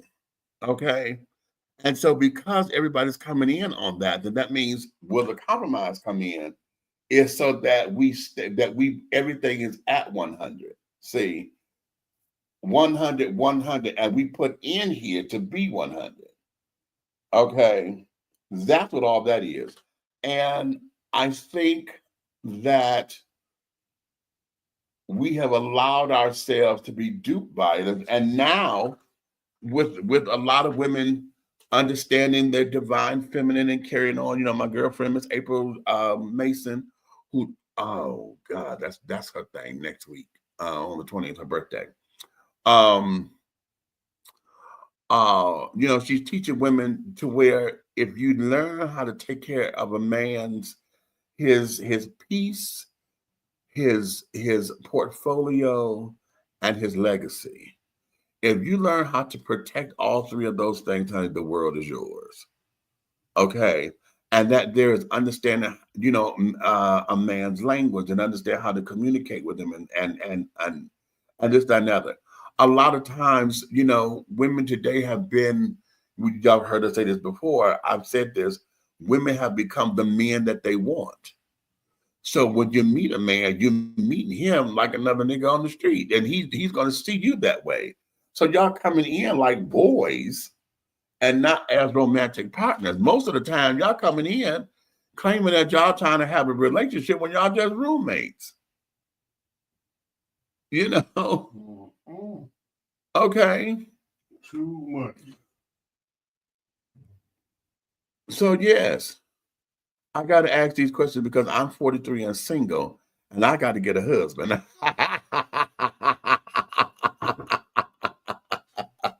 Send me a resume. Okay. Mine is 80, runs around like a chicken and still thinks women ain't no good if they can't cook and clean.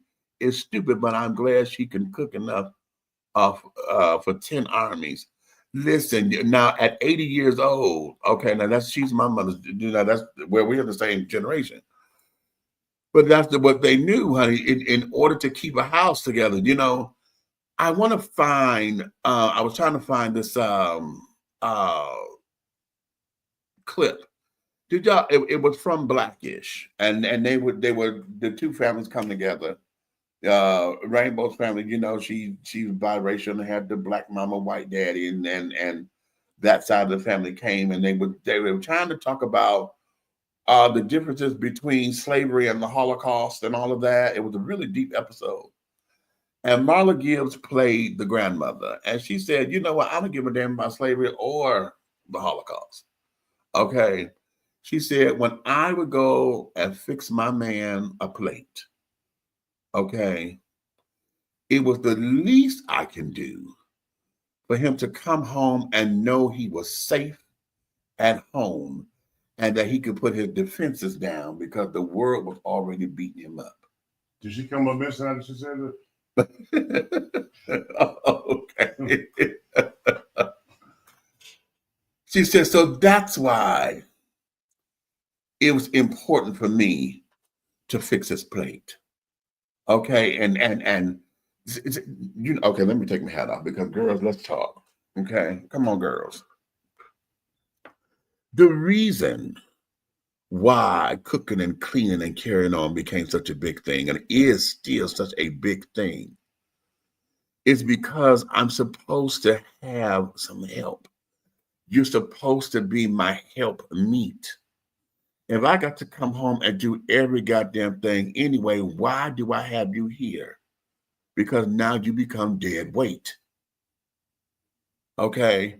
If I wanted a paperweight, honey, I could go spend $1.25 at the dollar store, honey, to get a nice little shiny little paperweight, honey, to put on the table.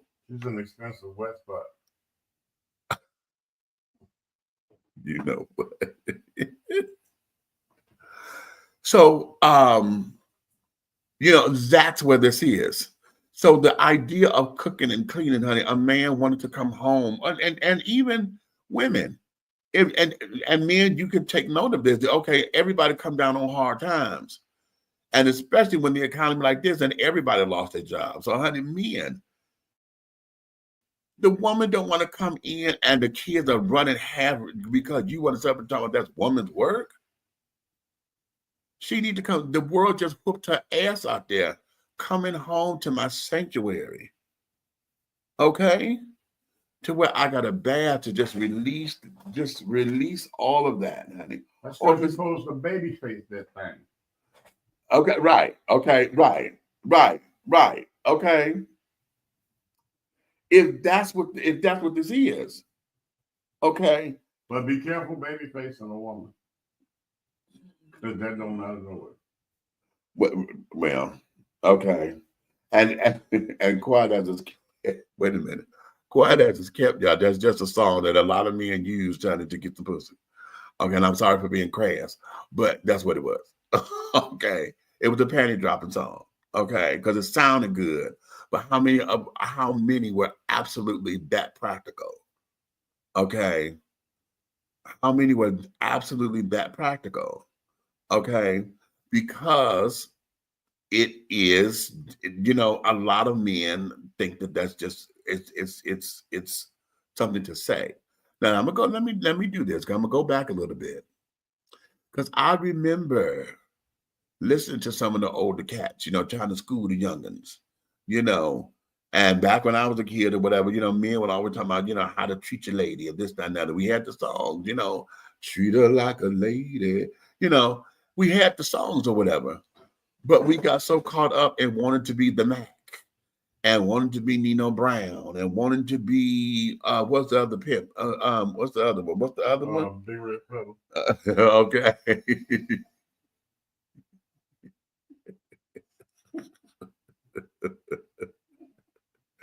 Willie Dynamite. Okay.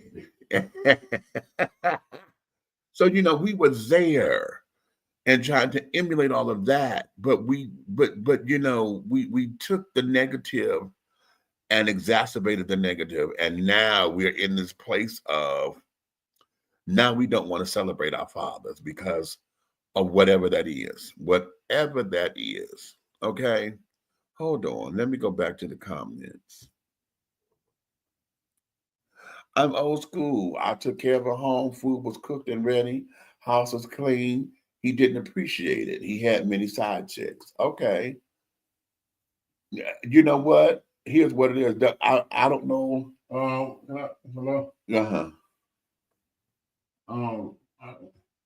Put that comment back up. I'm old school. I took care of a home. Food was cooked and ready. House was clean. And he didn't appreciate it. And you still didn't mention the lockdown of the FJJ. Right. Because not to say it's you, PJ, I ain't talking about you in particular, but that stuff alone, some women think that's enough. Uh-huh. But then he got needs, and then you want him to be the bad guy for going to get the needs at Kroger because Publix wasn't delivering.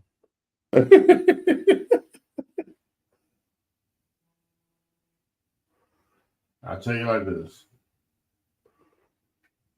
Side chick would not exist if side chick didn't have space. That's how I feel. Okay. I paid the bill in the marriage even after I left in 2020. He knew nothing about bills. Well, Okay. Time. Go ahead. Let me get your perspective. I'm gonna let you talk first. No, I'm saying because I'm gonna tell you why. Because she just gave me the female version of me. Uh-huh. I feel you so much in that statement you just made. Okay.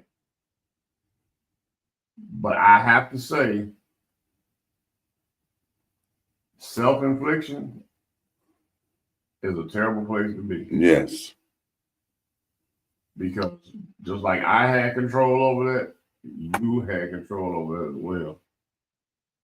But we chose to take the other route that was supposed to be the good person route. But it's hard to be a good person when devils are feeding off of it. So you didn't do nothing wrong. It's just that you didn't do what you did right. Okay. Okay. Okay. Now, let's go here, sis. Let's go here. Because remember, today's show is about accountability, honey. Okay. When you look back over your marriage, what did you do wrong? Or what did you do to contribute to the divide? Where did it go? Where did it go awry?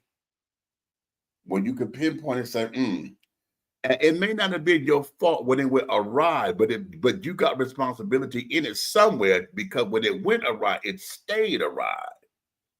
Maybe you accepted the fact that, oh, okay, you know,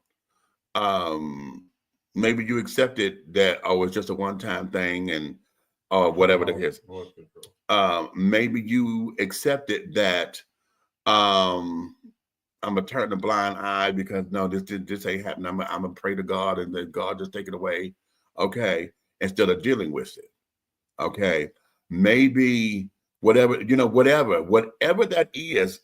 This is where we have to own our parts in it. We have to own our parts in it. Okay, in order for healing to take place, and in order for then your next move to be greater than the next one, than the last one. Okay. So that you don't take baggage into the new relationship. See, this is how we do the checks and balances and carry on. Let me give y'all a story. Okay.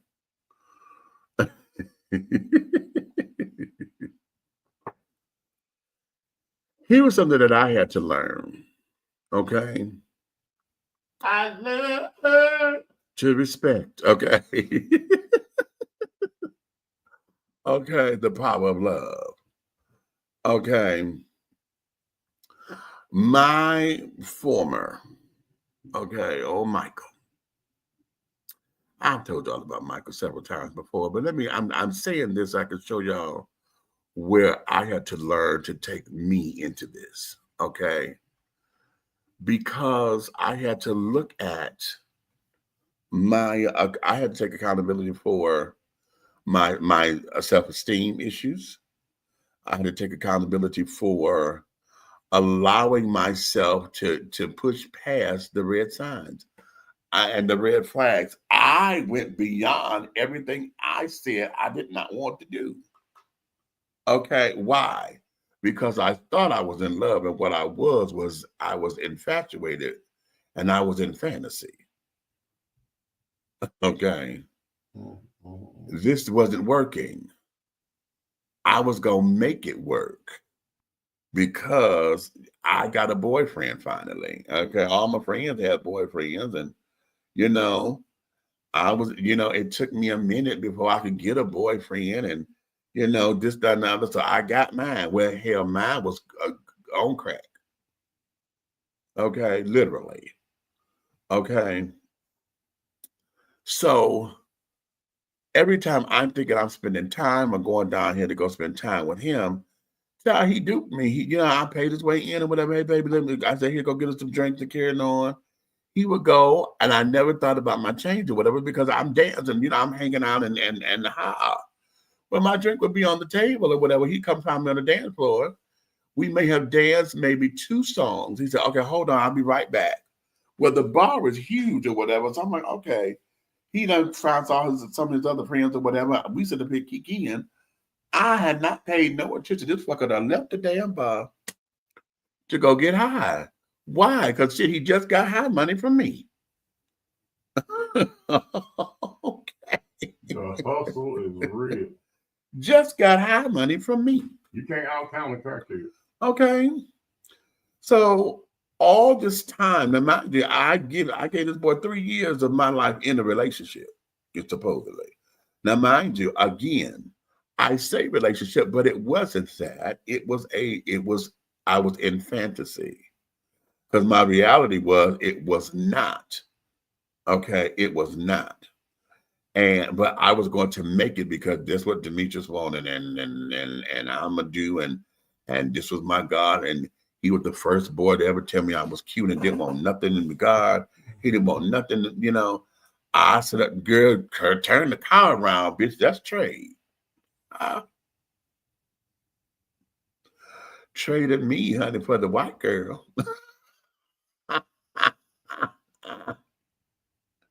Okay. And that's what it was. Okay. Then when I finally 15 years later, because I had not been in any other relationship, I tried, but it was not,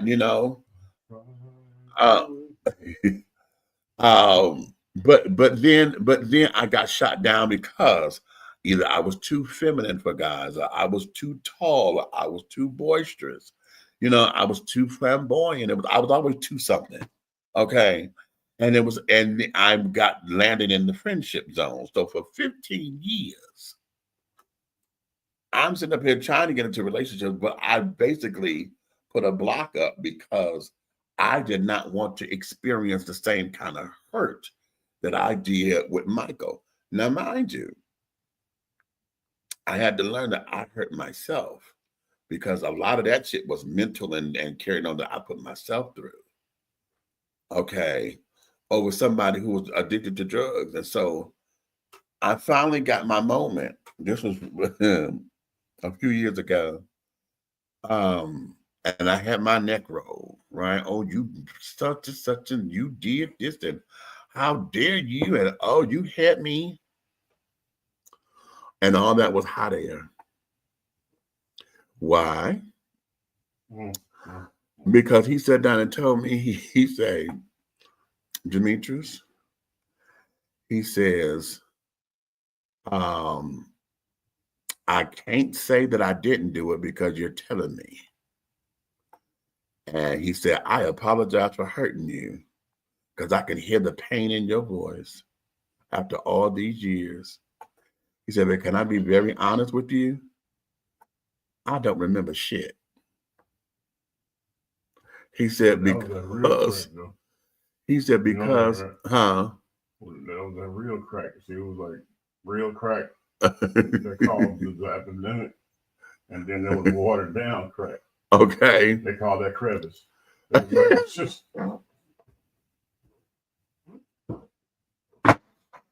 I walked into that one.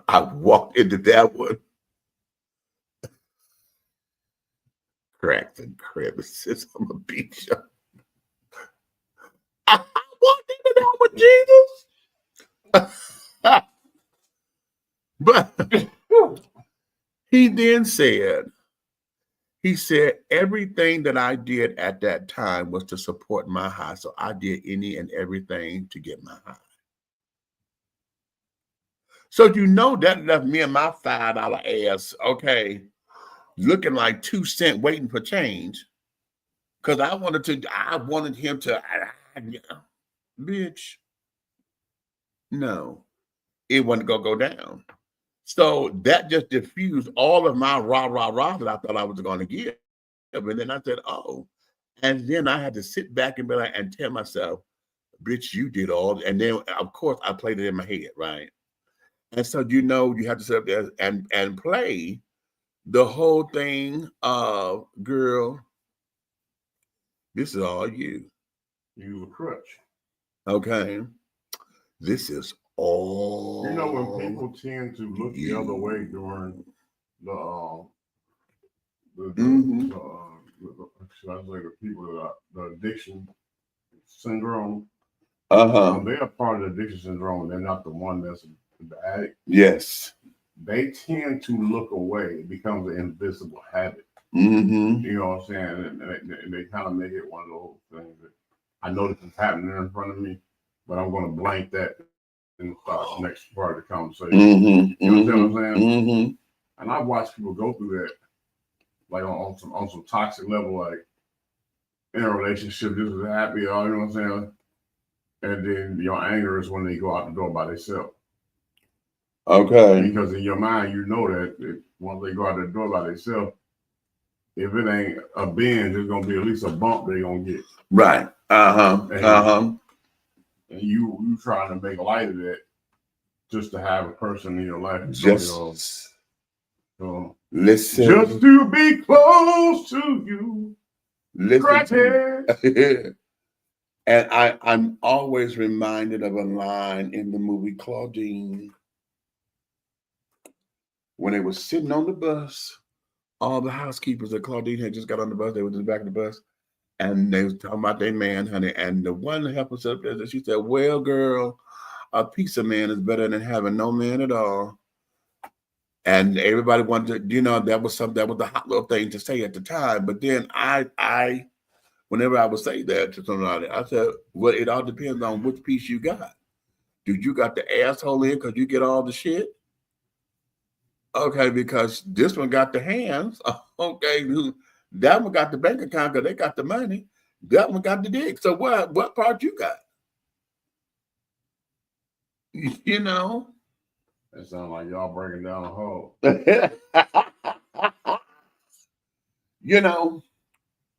But all of this conversation, I'm still pointing this back to Father's Day. Why don't we give men and fathers their reverence? You don't know what I mean. Okay, the obvious thing. Let me go and put it. The obvious thing to that is what's always been going on since the government has stepped in and tried to remove the male from. Okay. All right. All the way back to the trustee busting. Okay. Right. You got to remember, emasculating the doggone Afro-American man in the household and society throughout history was all leading up to the same thing. It's a brainwashing thing.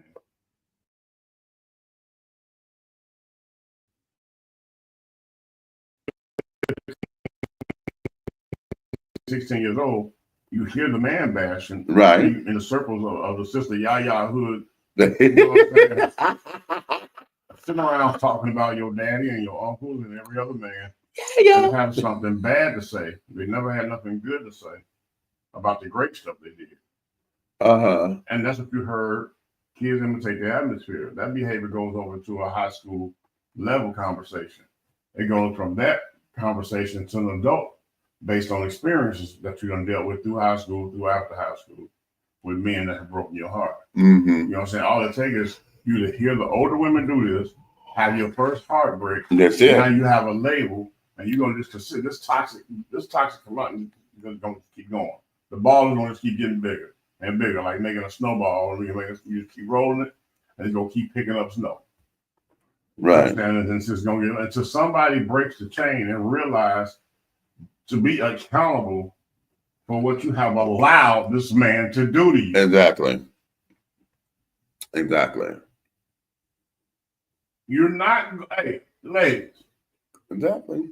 Ladies, I understand you might flop like a fish for a little while out of the water, but you're not gonna die.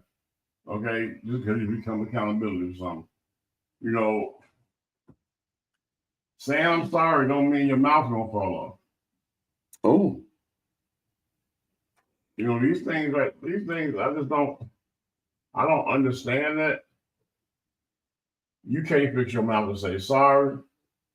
You can't even fix your mouth to gonna be accountable for your behavior, whether you're cheating or doing anything toxic, with a video.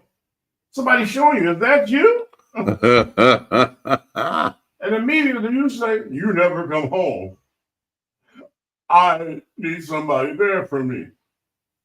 No, baby. Let's back up to right there in the video. Right. Right. You would have pictures and video, text messages. You would have hard evidence and flip it on the other person. It's your fault that I did this.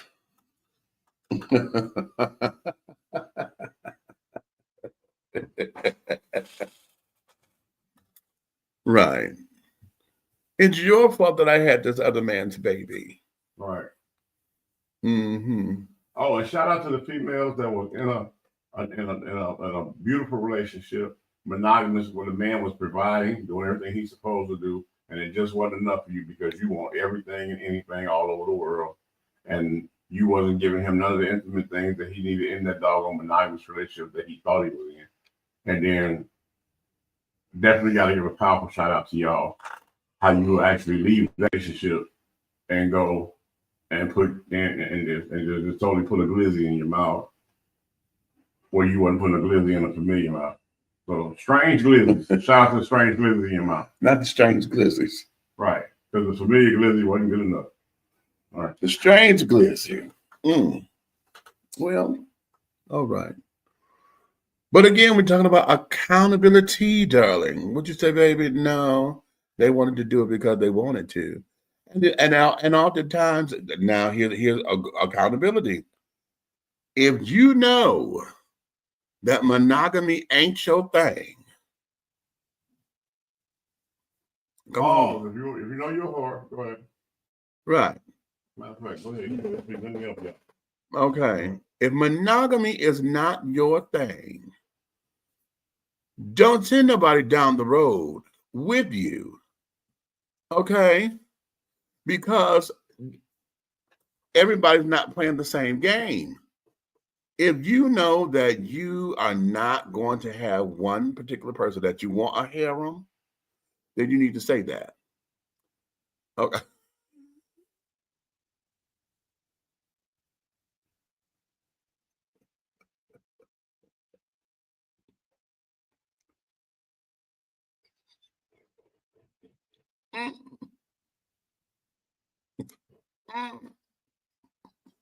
Did I do something?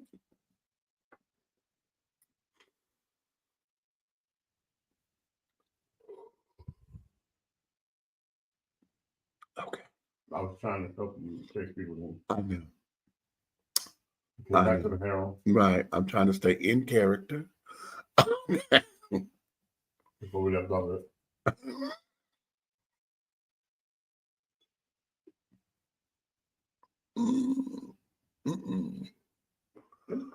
Okay. Get down. So if you are just in need of a harem, then those kind of commitments, honey, are not for you. That you need to stop that because you said harem. The harem normally pertains to the man having multiple women. Well, okay, let's get back to the horism of the accountability and non-accountability. Okay? Well, no. We're gonna deal with it all. Okay. I just want to make sure that we don't leave the sluts out, but I wouldn't say. He said, "Don't leave the sluts out." Wait a minute, we got the whores and the sluts. Wait a minute, we got the harem, the whores, the sluts. That's the title.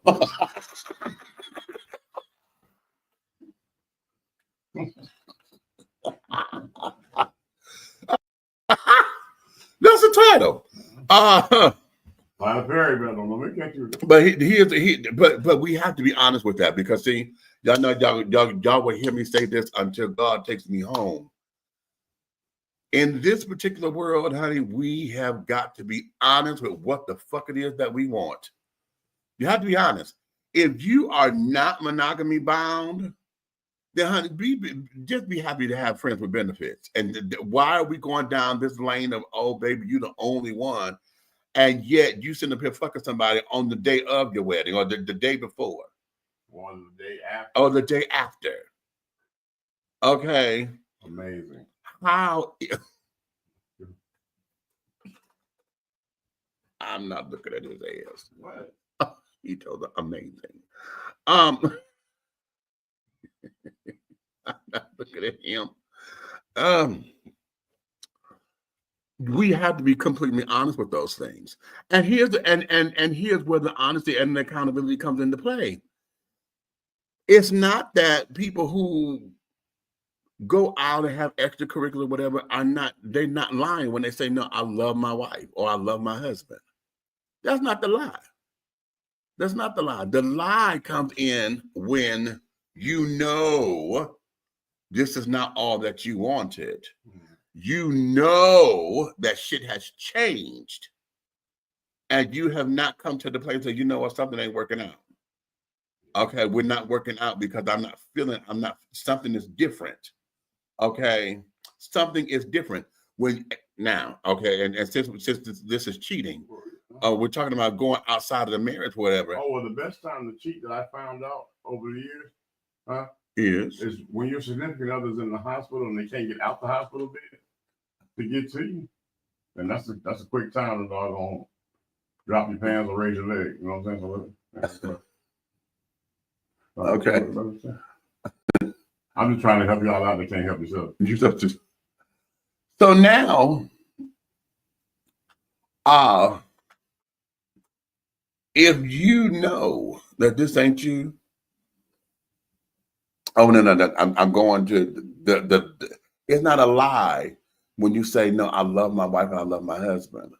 Okay, that's not the lie. The lie is that you know shit is not going the way it needs to go. If y'all know that your sex life has changed, okay, your sex life has changed, okay, and it's not because of some medical reasons or whatever. It has changed. It stopped. You are now treating me as if I'm toxic poison. You don't want to touch me. We can't cuddle. We can't this. We can't that. And part of our intimacy, or part of my love language, is to touch you. Now, we don't necessarily have to have intercourse fully. Okay, if that's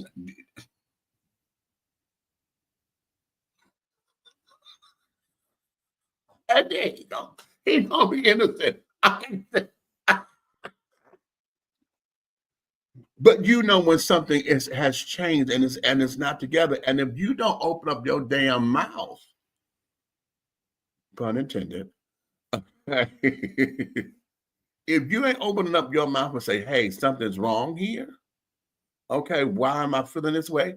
If you have not paid attention to where your man or your woman that came back and did a new trick that hasn't been done before, okay. Listen, I was watching. What was the show? Stay the show.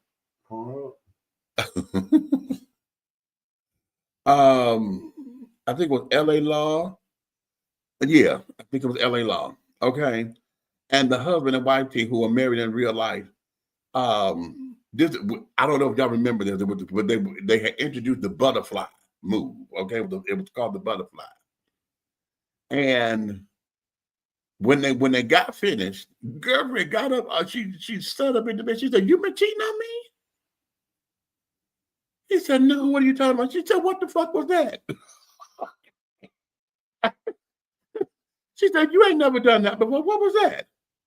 You know, if you ain't got enough chutzpah to check that shit because something new has been introduced to you or whatever, But what if somebody is trying to add some spice? I understand that. Listen to what I'm saying now. If it's adding the spice, then okay, if you ain't got sense enough to ask questions, honey, where you learned that from, and this, that, and the other? Show me it, because a lot of folks watch porn and carry on. Like we hear stories from other people. Where did you learn that from? Because like Miss Thing in the TV show, are you cheating? No, I was talking to your mom the other day, and she was explaining about you and your dad. How you got you. I was talking to your mom. And your ass would do some dumb shit like that. I bet you want to ask me nothing else. I bet I would. Not shit. That was me.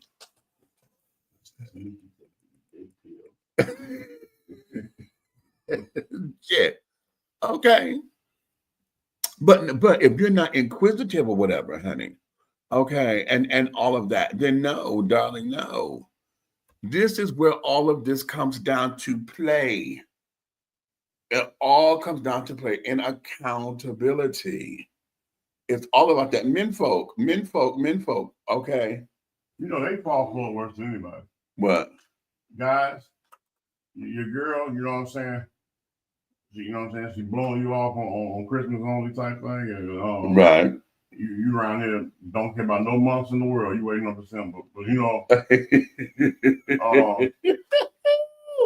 but each December, she do something totally different than you ever felt before, you know, some old trickery, you know what I'm saying, with her mouth and whatever. She's some amazing feat. You so blown away by it. Ah, come on now, tell it. That the light don't go off in your head. Tell it.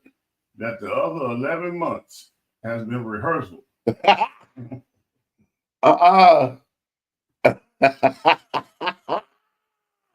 Wait a minute, was she in rehearsal? 5, 6, 7, 8.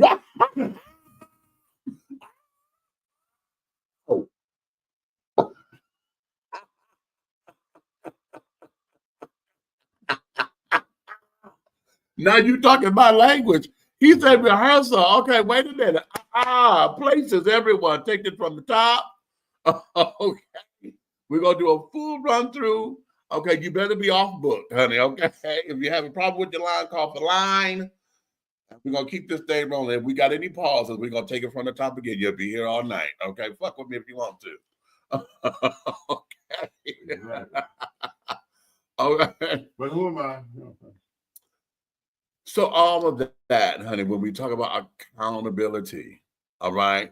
Now, let me add a little, let me throw something up in here for y'all, because a lot of y'all who are fixers, those of you who are caretakers and care providers and this, that, and the other, you don't want nobody to be saddened and hurt. I know I go through this a lot. Don't you take on what ain't yours.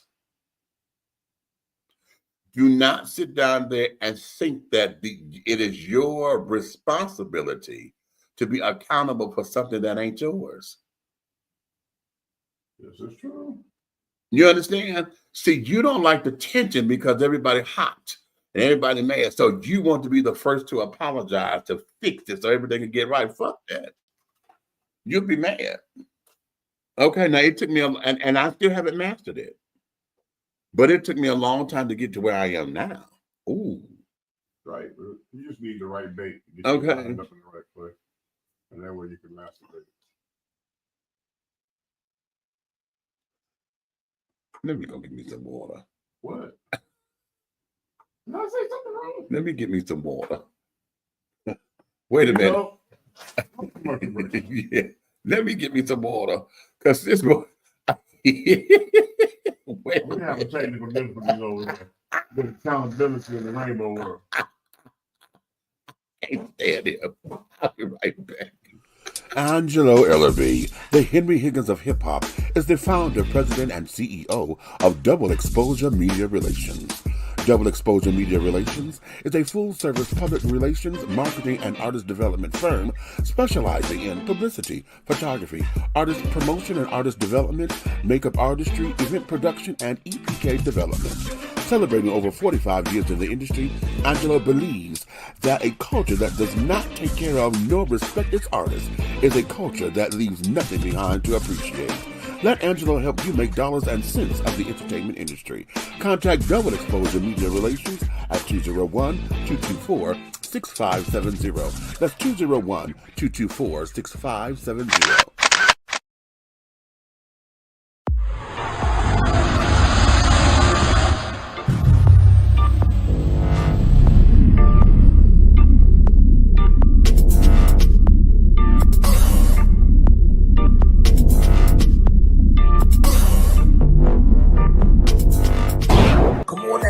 Black on, get into it. Black on, look at that David Ford, right there, that's his thing. Black on, he don't know Tom.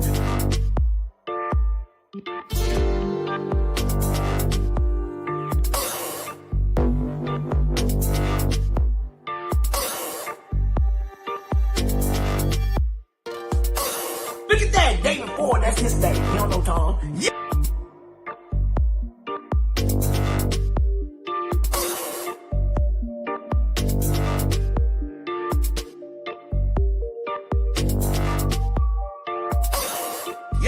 Oh, here we go.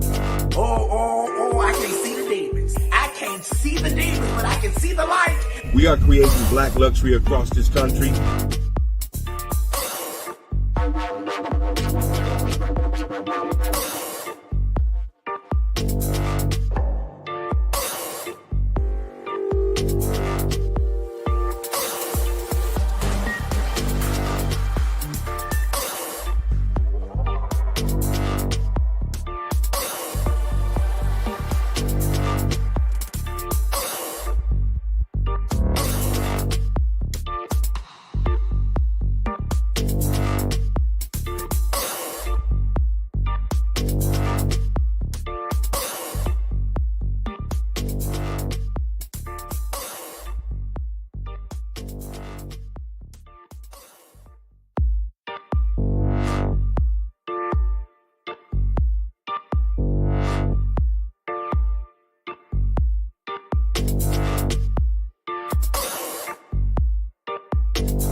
It's a whole box, and you're the only motherfucker that ate them.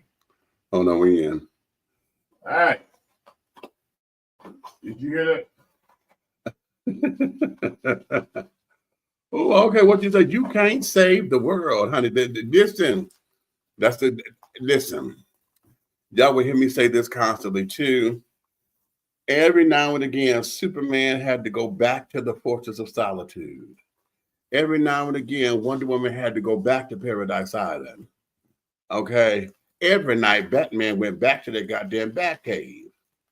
Why? Because they had to go back in and replenish. Okay. There was just certain things they just could not do. Superman only went to the Fortress of Solitude on Father's Day. So you knew what another one. Okay. So yeah.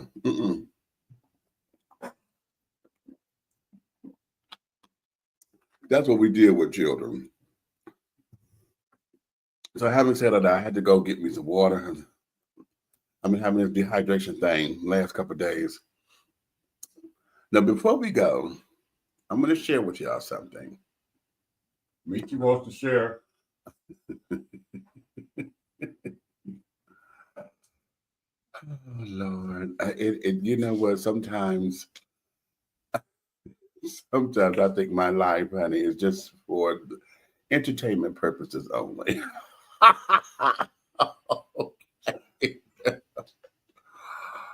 I need to try this new Pepsi, pure sugar cane. Hey. Oh, sorry.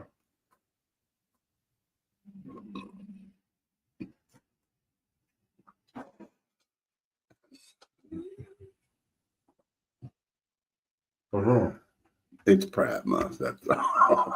It's the pure sugar cane. Okay. Pride Month. I'm proud. Are you proud? Anywho, I had the. You can't be proud. They gotta be proud. Okay.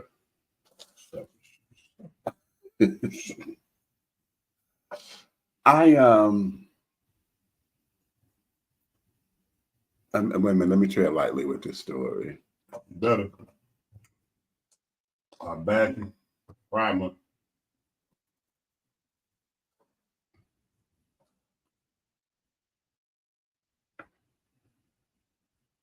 Anywho,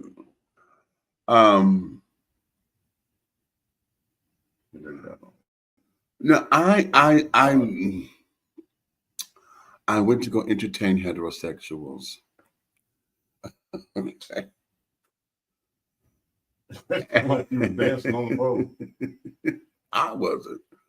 Okay. And child, that was, I was so out of my comfort zone, honey. Oh, I was so out of my comfort zone. But we made the best of it. Big Meech is under investigation. We made the best of it. He is under investigation. And he just was not uncomfortable at all. Oh, yeah, I was. No, we were uncomfortable being heterosexual. We wasn't getting no dances. The pimp over here was getting all the dances. Uh-oh. Well, we just had a power surge. Yes, sir. So you know what that means. You know, Black, what we do when there's an electrical storm, we shut everything down. So guess what? We got to go, and that was my cue. That's all that story needs to be told. Yeah. Didn't I say I was going to tell you lightly? Okay, listen, we gonna get up out of here because this rain ain't playing, honey. Okay, lightning is striking and things, so we got to get ready to go. So let me do this, so we can do that, and yeah. So baby dolls, we're gonna skip the formalities. We'll see you guys again soon. But remember, today was all about accountability, honey, because it's all about the tea. Okay. So listen, honey, enjoy all of your crumpets, darling. You may finish your crumpets because the tea has been dished, and you've been dishing tea, darling, with Big Meech, and Minister Lavelle Hayes, honey, and all the other hats that he liked to wear. So on that, we'll see you soon. Even Ciao. the Jimmy hat. Hit him.